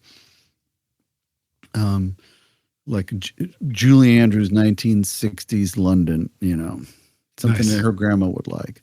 So very kind of old fashioned. She said, "I don't want it to be cool at all," you know. And so I had done a lot of just trying to be kind of authentic with that. And then I was in the middle of doing, like, finishing that, like, just crazy lonely hours. And I went in and talked to Billy, and they had a crazy turnaround deadline on that. And he had written a 33-song rock opera. It was 8 sides of vinyl, and the 8th side was the narration of the story. And so he wanted to take themes from songs and use the themes. I wasn't orchestrating on top of the band, and I wasn't making orchestral versions of the songs. I was I took themes, and it'd be like, maybe there's a background part from the bridge thematically that would work over a rhythmic part from the verse. So and that gets composed into a string arrangement, or it was strings and keyboard and orchestral percussion and winds. Yeah. 5 winds and brass. So it was like a small orc. So in the same way that in a film you've got a theme song, or in a classical piece you have the beginning of the piece, which is sort of establishes the theme and the motif, and then you keep reworking that in new ways. You can find a way to make an arrangement for a song that's borrowing from different elements of the production. It was that. iZotope is truly amazing for mixing and mastering your music. Check out the new iZotope Catalyst series featuring Plasma, Aurora, and Cascadia. Powerful tools designed to supercharge your mixes with intelligent processing. These innovative plugins give you dynamic control over saturation, reverb, and delay, effortlessly enhancing excitement and clarity. And now Neutron introduces new modules like Clipper, Density, and Phase, completing your flexible, fully equipped mixing suite. Plus, the new AI-powered Mix Assistant helps you create a custom signal chain for your audio, referencing professional instrument profiles or your own examples, with easy macro controls to dial in a perfect mix.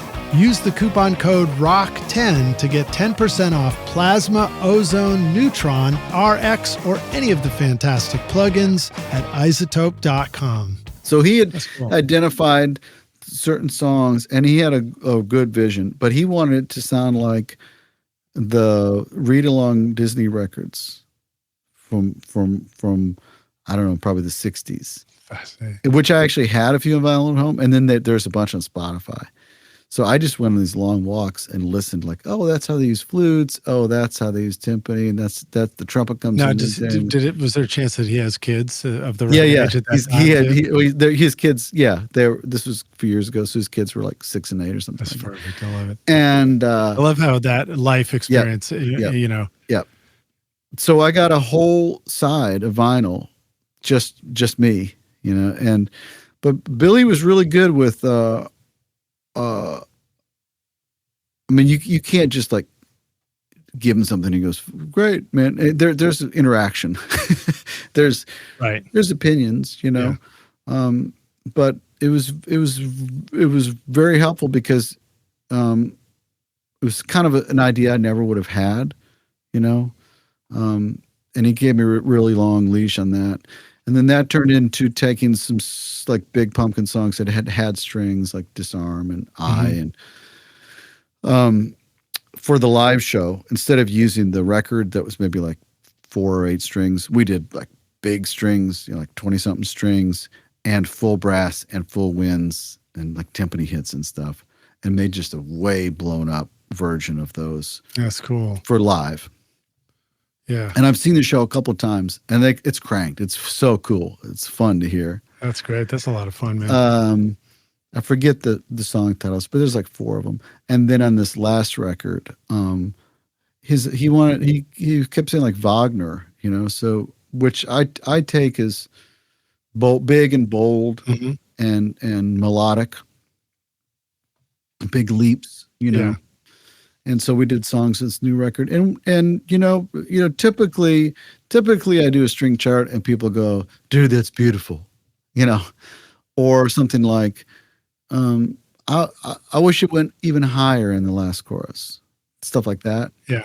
And then it's like revision 1, you know, but we were like revision 8 or something. Awesome. And we had 2 flutes and clarinet, oboe, and bassoon. We had the whole 9, you know. Now, did you have the musicians there to work with you at your side, or was this like done? No, this was all mocked up. All mocked up, yeah. So I mean, it was live musicians, but you mock it up first. All mocked up. So revision 8 of mocking it up. Yeah, it's the mock-up. So and the mock-up, I'm not trying to make the mock-up sound convincing. It's just for the notes. You know? In other words, you're doing the mock-up, and then this gets performed with real musicians. So he hears, and I do that with all the arranging. People hear, and I'm using like, I don't even try, and I have all the Spitfires. I don't use any of that stuff. I use Expand for my mock-ups because it's the least of a drain on the thing, and I do some MIDI volume, but generally it's like, this is how it is, you know. And then I go to a copyist who takes the notes, and he sends me back notes only. So I get the score with notes, and then I print that out. Now, do you inspect the score yourself? You can read a score, no problem. Yeah. Oh, yeah. I did it by pencil only for years and years before people started wanting mock-ups. And then so I print the score out, and then I mark it up. I put all the dynamics. I put bowings. I put performance notes. I'm real specific, like circular bowing, about how much vibrato. I'll say less vibrato, no vibrato, subito, no vibrato, from heavy vib to none. Subito is like right away, you know, and different bow positions, like how close they play to the frog or to the fingerboard, you know. So very specific amounts wow. of Ponticello, not Ponticello, of portamento, like swoop between notes. Because the samples are so good, I make sure that I always write things in that somebody with a really good handle on Spitfire is going to go, okay, I think that's real. Did you ever wish that they would put Portobello on keyboards? Also? That's good. But no, so there was a good expectation, and then I send the score back, and then it gets marked up, and then we bring the players in, and then we can still change stuff performance-wise and sometimes notes. And then the band stuff, that's all the band that's recorded already, and you're playing to it, or are you playing? Or some of this happening on with the Pumpkins? band? Yeah. Oh no, I'm just after. Yeah. You know. Now is that Jimmy Chamberlain playing drums on that stuff? The drums are so it's amazing. Yeah, but there's a whole process with that, and I'm not sitting around going, "Hey, Drew, what if you?" No, they get that worked out. What do you know about where they do all that? What that process is? Well, a little bit. They I know that it's not unusual to go into a studio and workshop this stuff, like with Billy and Jimmy, and just like kind of work out parts and here's song ideas. Is this all going down up in Chicago, or some of it's here? Some of it's here. And then Billy's got a place in Chicago, some of it's LA. Yeah. And then they'll kind of figure out what songs, and they'll get songs together. And then they kind of figure out like, hey, these are the songs, this is how it's going to go. And then they'll record the drums for real, right.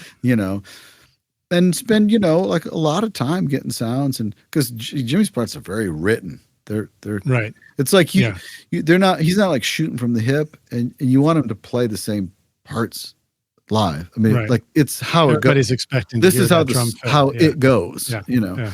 I mean, it's like it's drum defining parts too. Yeah. It really is. It's like all. Yeah. So, but I'm not, and I just know that from Howard and the occasional visit to the studio. Yeah. Yeah. But my thing has been strictly on the orchestrator side. That's cool. Yeah. So then when this is played live, then there's an orchestra. Well, on some of the stage. older songs, the live stuff is just some of their older songs. It's no secret. I mean, it's like you hear the orchestra and you don't see the orchestra. It's just something to beef up the live. Right. Yeah. Right on, man. That's cool. They're very fun because, it's like I would say, like part of it is like I know how to orchestrate and write and everything, but when you're dealing with really creative people and having to communicate with them, the music part is just part of it. The other part is communicating with people. Right. Trying to listen to what people say, trying to define their vision, to find like what the difference in like what Joss Stone would want on her Christmas record and what Billy Corgan would want on his rock song is like they're different. They speak. It's just different. There's a different vibe. It just goes down. Or Robin Zander singing a French horn part in your ear. I mean, it's just you have to sort of just adjust to how people will do stuff. Yeah. So you have to be quite a bit of a chameleon. Right, because it's like I personally have never done like, well, this is how I work. I've tended to like, what's your process, and I'll try to meet you there. Well, it says a lot that you get the call back, and the communication continues, and you're back making the next song and the next record. Well, and I think there are some people on my list where it's like if you could call back again, it's like congrats, because a lot of people don't. Yeah, last in the circle. Yeah, so it probably says a lot about both your communication skill and the fact that when you finally deliver something, it sounds great, and they. Well, I've never been an artist. I never made a solo record. I've never been, besides BN, but BN is really the girls drive the ship on the material and everything. You sort of do the production of it. Yeah. Assemblage. So I've never really, and they're super involved in sort of producing, So I don't just say, hey, what do you think, ladies? I mean, I get, trust me, they're I don't have free reign on that stuff. And a lot of the things you're talking about come from them just pushing me. But so my whole thing has never been like, this is my music. it's always been, how can I, like, what am I to you today? If I'm doing TV, I got to be thinking about budgets and time constraints and delivery specs to post and union and actors who cry in the studio and maybe don't know how to sing or maybe do know how to sing, and right, because you're producing cast albums and stuff too. Yeah, and a director that really loves music but maybe doesn't know how to talk about music or uses words that seem different, like crazy, wild, exciting to me isn't the same as crazy, wild, exciting to that person, you know, right, or like more emotional. Like, okay, so you have to try, you know. What's some of the ways that you've learned to begin to like create your own dictionary or your own vocabulary when you're working with somebody, so now you have a shared language? Part of it is there a shortcut to it ever, or part is of it just is references, you know? Like when you said really rock, what do you mean? You know, and really rock to them might be like Def Leppard, or it might be like Black Crows, or Zeppelin. It's like really rock, you know, or it might be Elvis, or it might be like freaking, you know, Photograph. What's the, you know, it might be something that's like, oh, I didn't think of that, you know. And I don't shame anybody. Like, I don't go, oh, well, that's, to me, I wouldn't call that traditional country. Right. You know, I don't consider, you know, I just go, okay, cool. So traditional country, you know, like Dwight Yoakam, or okay, cool. And to me, it's like, that's too new to be traditional in my mind. Right. But who cares? But who cares? It's how's that going to help? We've established something here. And then sometimes it can be, I use audio movers. Yeah. Like, hey, we're working on this thing. Would you like to hear this in progress? And then I'll kind of if I'm working with a band, we'll kind of get it ready. And then we'll go, okay, guys, we got the director getting on a call, or the showrunner getting on a call. And we'll just do a playback. And then it's either like, can we try this? And then of course, we try it, or it's, thank you, I'm in good hands, I got something else to do. But it's sort of like involving in the process, and then kind of figuring out who wants information, who doesn't want information. Yeah, boy, that's a tough one to learn sometimes. Some people love when I've got this plan, and here's what I'm going to try, and they're like, oh, tell me more. Some people are like, why are you wasting my time? Just turn the thing in. Yeah. Just don't tell me what you're doing. So it's I try to really get those signals and body language. Some people really want me to like demonstrate that I've got this covered. Yeah. I'm taking charge. And some people want me to demonstrate that I'm rolling over on my back like a dog with my legs up in the air, saying, you know, you're a genius and I'm an idiot, and you can kick me as much as you want and I'll still come back to you, you know. Amazing, and I just do it. It's like, I don't care. Yeah. I know who I am. Right. So I don't need. And that helps, right? And that's something that you also become much more confident in your own understanding of who you are through the career. Like at the beginning, you might not know who you are as much, and so it becomes confusing and you take it personally. But then the more you develop that sense of like, well, I know I'm good. I know I get good ideas and everything. If this works, great. If this doesn't work, oh well, I'll go to the next thing, you know. And also, I kind of know what I'm not great at. Yeah. So but I also know people who are like, if there's something where, you know, maybe it's a piano part that, you know, I'm a piano player and I've played on a lot of stuff, and I think I'm an okay piano player. And I guess other people do too, but there are times when I'm just like, I'm not the guy for this. I'm gonna get Matt Rollins to play on this, or you know, programming, like this is not my best. I found a couple of programmer guys off of Instagram. Mm-hmm. Oh, really? Nice. That I've just reached out and said, hey, I got this band, or I got this overdub, or I got this project, and can I send you something? And you know, we work out a rate, and usually it's like the deal is no direction. I'm not going to give you I'm not going to tell you anything, and you give me X amount of dollars worth, $200 worth of you. If that's one part or 20, it's up to you. and I'm going to ask for no revisions. So what do they even know what their project is? No, just send them a song. Oh, you sent them, so they got something to start with. Yeah, it's worked out great. Like here's like a track, like not stems, not a session, right? Just a track. Just just program some stuff. That would work what do you with want? I want what you think would be cool. Yeah, and then I just sort through it. Yeah, you know.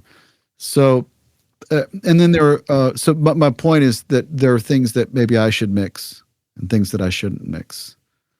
There, things where it's like I really know how this needs to be, but if it's like something where it's to picture, and they've scooted something over one frame, and I'm just like whoa, and they want a finely labeled dry only, and then effects only for every part, and there's all this time code stuff.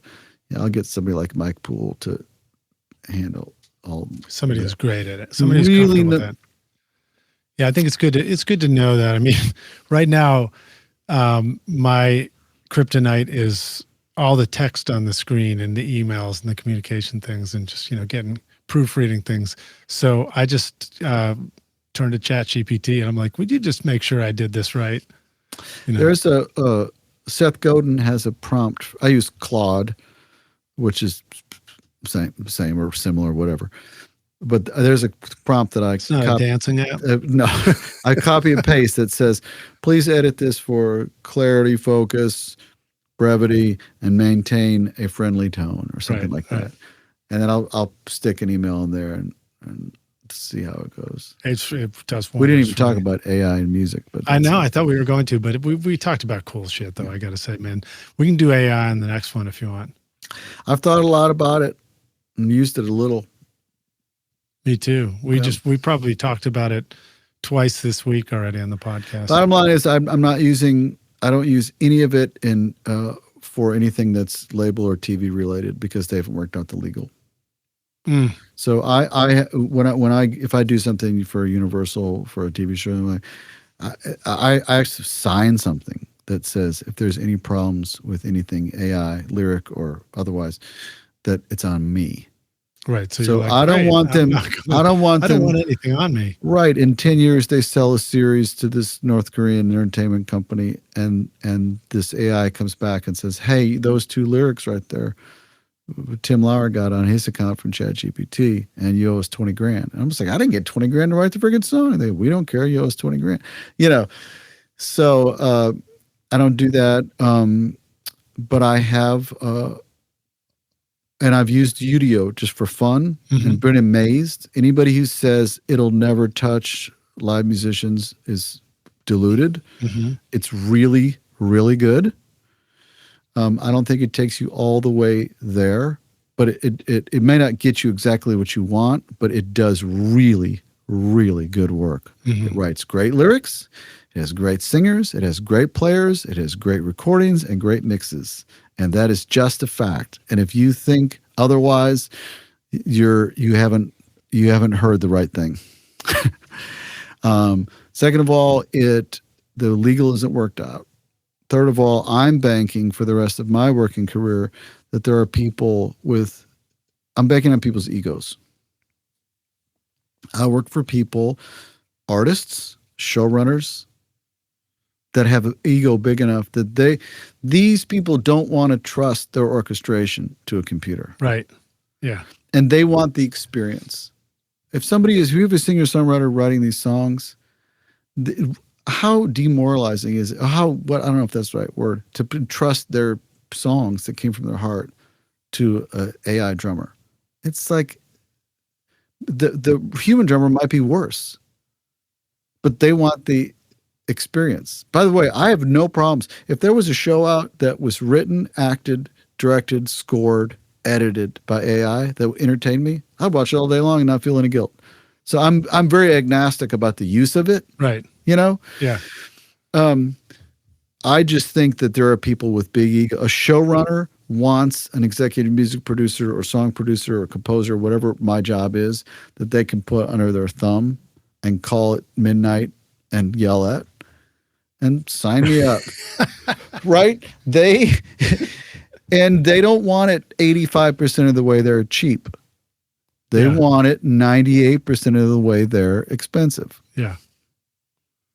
And I'm happy to oblige. There's, perception is everything too. And perception is the combination of perceiving that it's just actually just great, that it's just great music and you can feel it. But there's also the perception of, expensive gives the perception of value too at times. And some people want something to unfold over some hours so they can wrap their head around it. And if it unfolds over 30 seconds, it's just too fast. Yeah. Agreed. Yeah. Well, I've definitely dabbled in all this stuff. I haven't really found any music making tools that I've incorporated into production in the studio yet. Like how about waves mastering? It's awesome. Oh yeah, that stuff's great. It's great. The mixing kind of stuff I use. Waves mastering is really. I haven't used that one specifically, but of course I use Isotope. That's AI, right? Yeah. Mouth declick, find them. All that stuff is just fantastic. We'll be using on our voices on that. The other day I was working on a vocal, and so I was clip gaining. This guy would breathe, like he would say a phrase, go 2 breaths. I was like, 1's fine. So I was taking out the first of 2 breaths. I was taking out mouth clicks. I was clip gaining. I was pocketing. This wasn't into tuning yet, but I was kind of doing these things that about a third of the way to the song, I thought, wish I had an AI. I was using 4 or 5 different tools, different plugins, different manufacturers. Yeah. What if Pro Tools had been watching me? And I said, hey, see that learning thing? From you, yeah. See the last 20 minutes of my work? Just finish out the song, please. Yeah. Are you recording your own music or other people's music in your studio, but you're having trouble figuring out how to get your mixes to sound great? Do they sound weak and distant or lack punch and clarity? Well, I've got a gift for you to help you take your mixes from sounding like basement demos to sounding a lot more like professional mixes. And it's my free course called Mix Master Bundle. This course will show you how to get pro sounding mixes from your home studio with free and stock plugins in Pro Tools. And the best part is, these mixing techniques will work for you in any DAW, whether you're in Logic, Cubase, PreSonus Studio One, Reaper, or anything you can think of. Are you ready to make your best record ever? Then go to mixmasterbundle.com to get started for free now, and you can find the clickable link in the show notes of this episode. I think that's coming. I would love that. That'll happen. But that'll be having our own private ones that, it's like your bot assistant, your AI, whatever it's going to be called, that you train. Yep. And hopefully we'll figure out how to, keep your privacy and safety included and all that. But it'd be pretty cool. I mean, you're talking about the equivalent of having, how you learn as an intern or an assistant watching somebody and they're like, oh, can I take over? And I'll try and finish it out. Exactly. Yeah. And not everybody wants to do that. I mean, I think it's all tools. It's cool. I mean, as long as we can make great music to keep working together. And I think that there will be this is just my predictions, that there will be a resurgence in lo-fi live music. Yeah. In other words, like, it's really great to see the Taylor Swift show or see something big, hi-fi. I think people will also really be moved by a cello player coming over, and we're going to make a bunch of pasta or some soup, and dude's coming over and he's going to play some Jack Bach cello suites, and we're all going to pitch in a bucket, and the guy's going to go, okay. He'll still fly home on a private jet, though, maybe, but he say he makes a couple $100, and people go, I'll pay $25 to hear music in Lidge's living room. And we ate some chili and we sat around by candlelight, and the guy played the thing, but there was no mic and there was no thing. And we know that he had a horsehair bow on a box of wood, and it was beautiful. Yeah. And with these compositions that stood the test of time. I think that kind of stuff, like home concerts, salon things, and then recordings that sort of mimic that, where people are craving to have something that feels captured, you can even see in, like, say really, really popular podcasts that, like, even like, say, Theo Von, it's not hi-fi.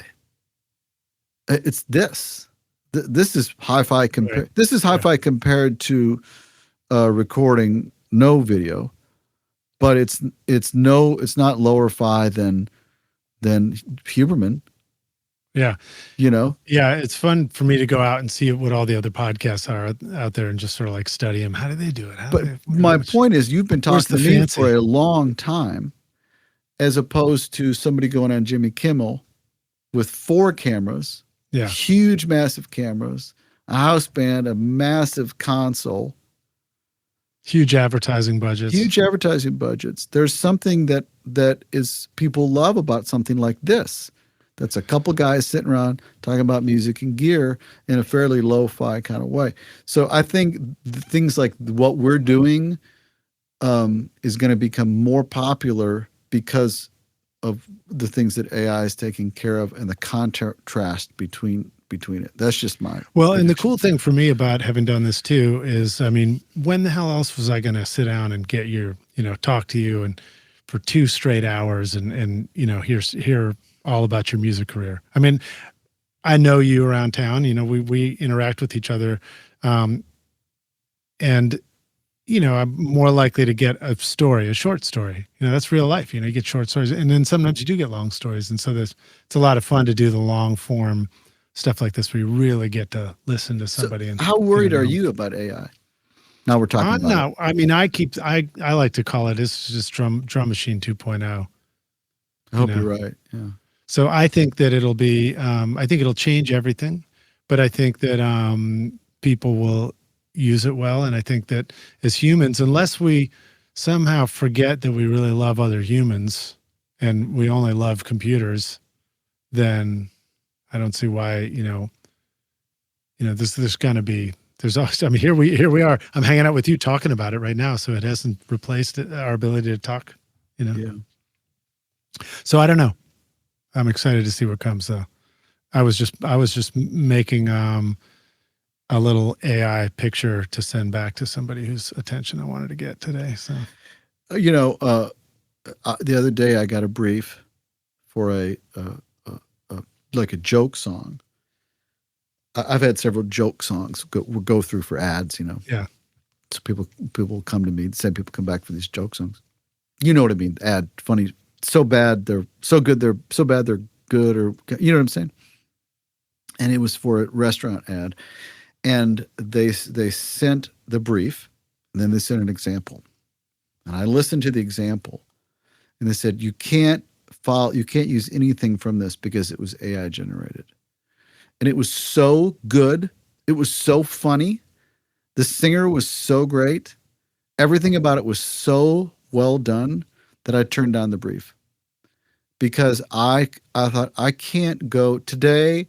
I don't have it in me today, maybe tomorrow, but not today. I don't have it in me to go try to go up against it, go spend a day working on something that the computer just made in 18 seconds. Yeah. And I'm not grown up enough. I'm not evolved enough as a person to put my efforts up against that, because I honestly don't think I can beat it. Well, it's fascinating. I think about areas where I've seen AI generate something that really seemed like it really did great with it. I mean, there's obviously all the, bizarro and fantasy pictures and images and things like that. They go up there, although that stuff doesn't catch my attention as much. But there's an artist that I follow who makes a lot of art, and among that is making AI art, and it's this visual. Yeah, Peter Valek is his name. He's in the Czech Republic, and he uses it's like a combination of imagery that's familiar to him from growing up in a village kind of town, setting that's like a cross between modern and an ancient village, I guess. I mean, I've been there, but also, these kind of alien horror elements that just remind me of like old, Marilyn Manson videos or something. And so, but you're putting the brief in, so yeah, right, yeah, and they look amazing, and I'm like, God, these are brilliant, and the colors and the everything, like you know, and he's curating them too. So I'm assuming that there were a bunch of bad ones that he threw away, and he kept working on it until he posted the good one. And I'm like, well, that's what the artist is too, you know. I can't comment on the, you know, oh great, will the AI not need him next week now or not? I don't know. But in your point too, in the music making stuff, I've heard comedy stuff turn out really well. And so I think about it, I'm like, why would horror and weird and comedy be quick wins? It's because it's the fact that they're so awkward against a human that they strike us that way. So it's interesting. Yeah. In a way, I could see how comedy in music would work quickly, you know. But we do. This is I'm not justifying or explaining any of this, but what we do is like, you have an idea, like, oh, that's interesting. I'm going to try that. You know, oh, I like the idea of having a controller where I don't have to look at the plugin. So I've got this little idea from you, and maybe you get a little vocal delay idea from me. So sometimes you can just hear it or see it and copy it. Sometimes you talk to somebody about doing it. That's what the AI is doing. It's taking everything that stood the test of time and combining it based on our little filter preferences. It's listening to this right now. So it's studying this right now. That's true. And somebody will Google some information. And you notice it now in Google. It's that you don't get a website. You know, you get meta averages the information. I love it. That's my favorite part of it. I'm just like, I read that part. And you're right. You and I are contributing to that now. Yeah. Which is exciting, and also it's kind of like, well, how much is Liz going to get paid for that? Nothing. But hopefully, I'll get a right answer more quickly next time I Google something. I don't know. You know. But, you know, who knows, maybe in the future, maybe, you know, the worry about getting paid for stuff is just not, maybe that's not the focus so much anymore. Maybe it's, maybe so. You know, maybe it's a utopian environment. That is one take. You have to believe in human beings. Hopefully it's not dystopian. You gotta believe in people a whole lot to take the utopian. That's true. That's true. I think we'll still have to work hard. Well, dude, this has been a blast, man. Let me ask you this question here that I asked you last time, but I'll ask it again. We're going to take this is hypothetical. Yeah. It's a little bit of an AI dreamscape here, but we're going to take the way back studio machine, and you go back in time and you find young Tim, and you say, listen, dude, I've come back to give you this one bit of advice. Here's the single most important thing you need to know to be a rock star of the studio yourself one day. What advice do you feel like going back and giving yourself? If you could? I would say at this point, it's not technical, it's not musical, it's not gear related. It's you know, let's see, how can I frame it? It's that nothing you achieve and accomplish in this process is ever going to be enough. As soon as it happens, you're just going to want more. Right. And you're always going to see somebody who's just better than you and more successful than you. So start now on some spiritual practices that help you to feel like because you are okay. Speaking to my inner child now. There you go, man. No, but I mean this. I really do mean this. That to find a way to be okay with knowing that your mix is just kind of sucks, but I don't, because I have inherent value. Right. And man, so and I got a Target ad, but he got a Billie Eilish single. You know, or Ariana Grande or whatever, or, you know, I did Nashville, but Greg Wells did Wicked. You know what I mean? There's always that thing, and somehow to develop the group of people and things in your life that you're able to just be comfortable in your skin and enjoy the process. Yeah. I mean, that reminds me of just the beginning of recording, and, you know, you look at your peers and other home studios and other whatever your peer group is.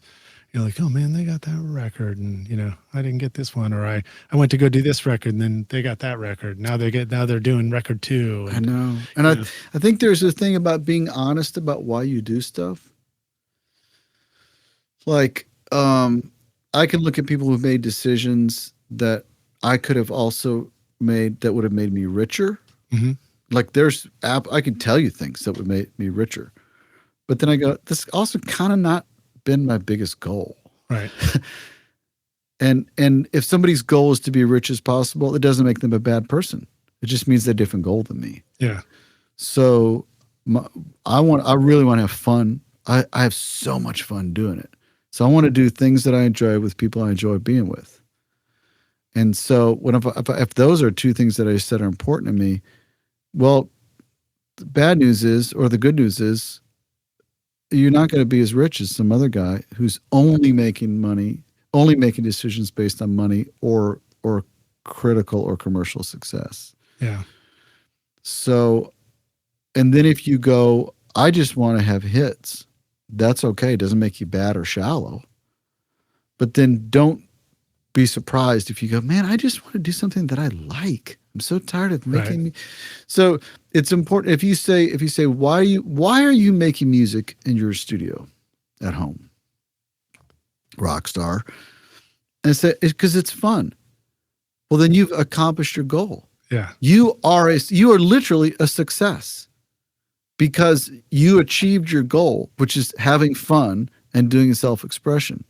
So then take this other thing of like, yeah, but I never played on a session with Tom Bukovac and Blackbird. Well, that wasn't your goal, is to have fun. Yeah. And yeah, and the more you meet people and you hear the stories too, the more you realize that it's like there's always a balance. It's like if you pursued the hit song and the income or something, you might that very same person might say, I never got to do that. For me, I pursued the engineering because I was good with the tech. And so then I was like, I'm not getting to do enough production. And then I pursued the production and I did more and basically did both of them. And because I worked with indie bands, I never really got to hire other engineers too much. So I kind of always did both. But you might end up being a total grump.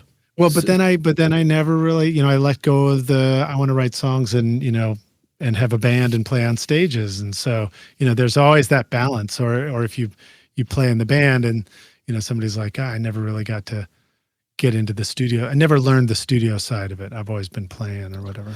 I've also come to peace with, so it's not too late. Well, I think there's a thing it's too late. When you're dead, well, then you're sleeping. Like I can, say like, man, because I've wanted to be a composer, and I've done a little bit of it, but I don't have success as a composer. But that's what I wanted to do, in college, And well, it's not too late. Well, it's too late for me to be Hans Zimmer. Right. It just is. It literally is too late. Because I can't go to USC Film School and then intern with Hans, and then by then I'll be too old and I won't have established. It's just mathematically impossible. Right. It's impossible for somebody who's 6'4" that wants to be a jockey to be a jockey. You can ride a horse, but you can't. You literally can't. You can't make every dream happen. There are some things that aren't going to happen. Yeah. And when you just kind of say like, well, that's living life on life's terms. We're like, that is the terms that life has laid out. When you can say, okay, I'm going to live on life's terms, then you can be a lot more relaxed. I agree. And the ability to let go is so powerful. It's like, whether it's letting go of an opportunity or whether it's, me finally cleaning up all the junk in the studio or in my home or whatever and making some space. I try to remember when it comes to things like that, like when you let go of something, don't think about it like a loss of that thing. Think about it like a gaining of the space, It's probably the same thing in music and playing your parts. And you can think of that with time too. And I wasted a day. Well, wasted a day being sick. No, you invested in your wellness. Right. I mean, Sleep. I try to think about it. Yeah. I'd allow myself to get the sleep now if I can. Yeah. Well, dude, this was awesome to hang with you on the show again, man. How can the rock stars find you? What if they are want to follow you, connect with you, got questions, or have decided that they absolutely must have an incredible arrangement on their next song? Well, I'll give you my email address. I don't care. Do it. Keylauer, KEYLAUER @me.com. And then on social media, it's I don't post much, but you can message me to see what I'm up to at Pants Lauer on Instagram. That's right. It's great. And then the band's the band is BN, and it's We Are BN, all one word. Which is BIEN. BIEN. And then I have a website. I guess TimLauermusic.com, I think. Okay, thank you. And that probably needs to be updated. I could probably benefit from losing some time to gain a social media presence. Perhaps. Who knows? Hopefully this will take care of some of that for you, so you don't have to. But you can spend more time making music. But truly, I love the weirder the better. I love doing odd things for people that don't live here, and it's fun to me. Well, hopefully we'll do some string sessions or That'd be something fun great. down in the studio soon, man. Well, Tim, thanks for hanging with us. Thanks for having me. Rockstars, thanks for watching. Remember if you enjoyed this, please kick that like button, subscribe to the channel so you don't miss any more shows from us, and come on back to the next one. And thanks for watching. And then, drop a comment and let us know what you thought, or if you got questions, or you want to beat us up over anything, we welcome it. Cheers. Thank you.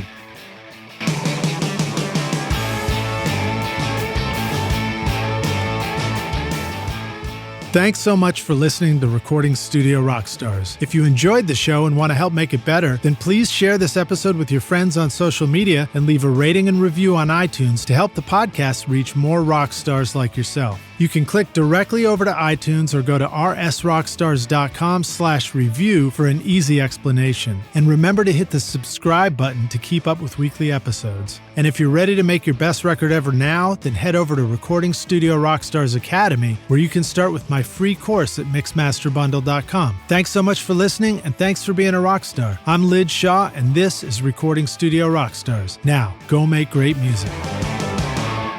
Recording Studio Rockstars would like to give a big thank you to our awesome sponsors who help make this episode possible: Isotope, Native Instruments, Atom Audio, Stealth Chair, and SAE Institute Nashville. And remember to take advantage of our special coupon codes at isotope.com, nativeinstruments.com, or stealthchair.com. Use the coupon code ROCK10 for 10% off any plugin or chair purchase. If you enjoyed Recording Studio Rockstars, please check out our sponsors using the links in the show notes. These are all things I highly recommend for your studio. They're going to help you make your best record ever. And please like and subscribe to our YouTube channel, because it's a great way to help support this show. And leave us a comment below to let us know what you thought of this interview or who we should have on as a guest in the future. I would also like to thank our fantastic team here at Recording Studio Rockstars, Vlad Weselchenko and Liz Hulitskaya. Thanks so much for watching and listening, Rockstars, and we'll see you in the next episode. Cheers.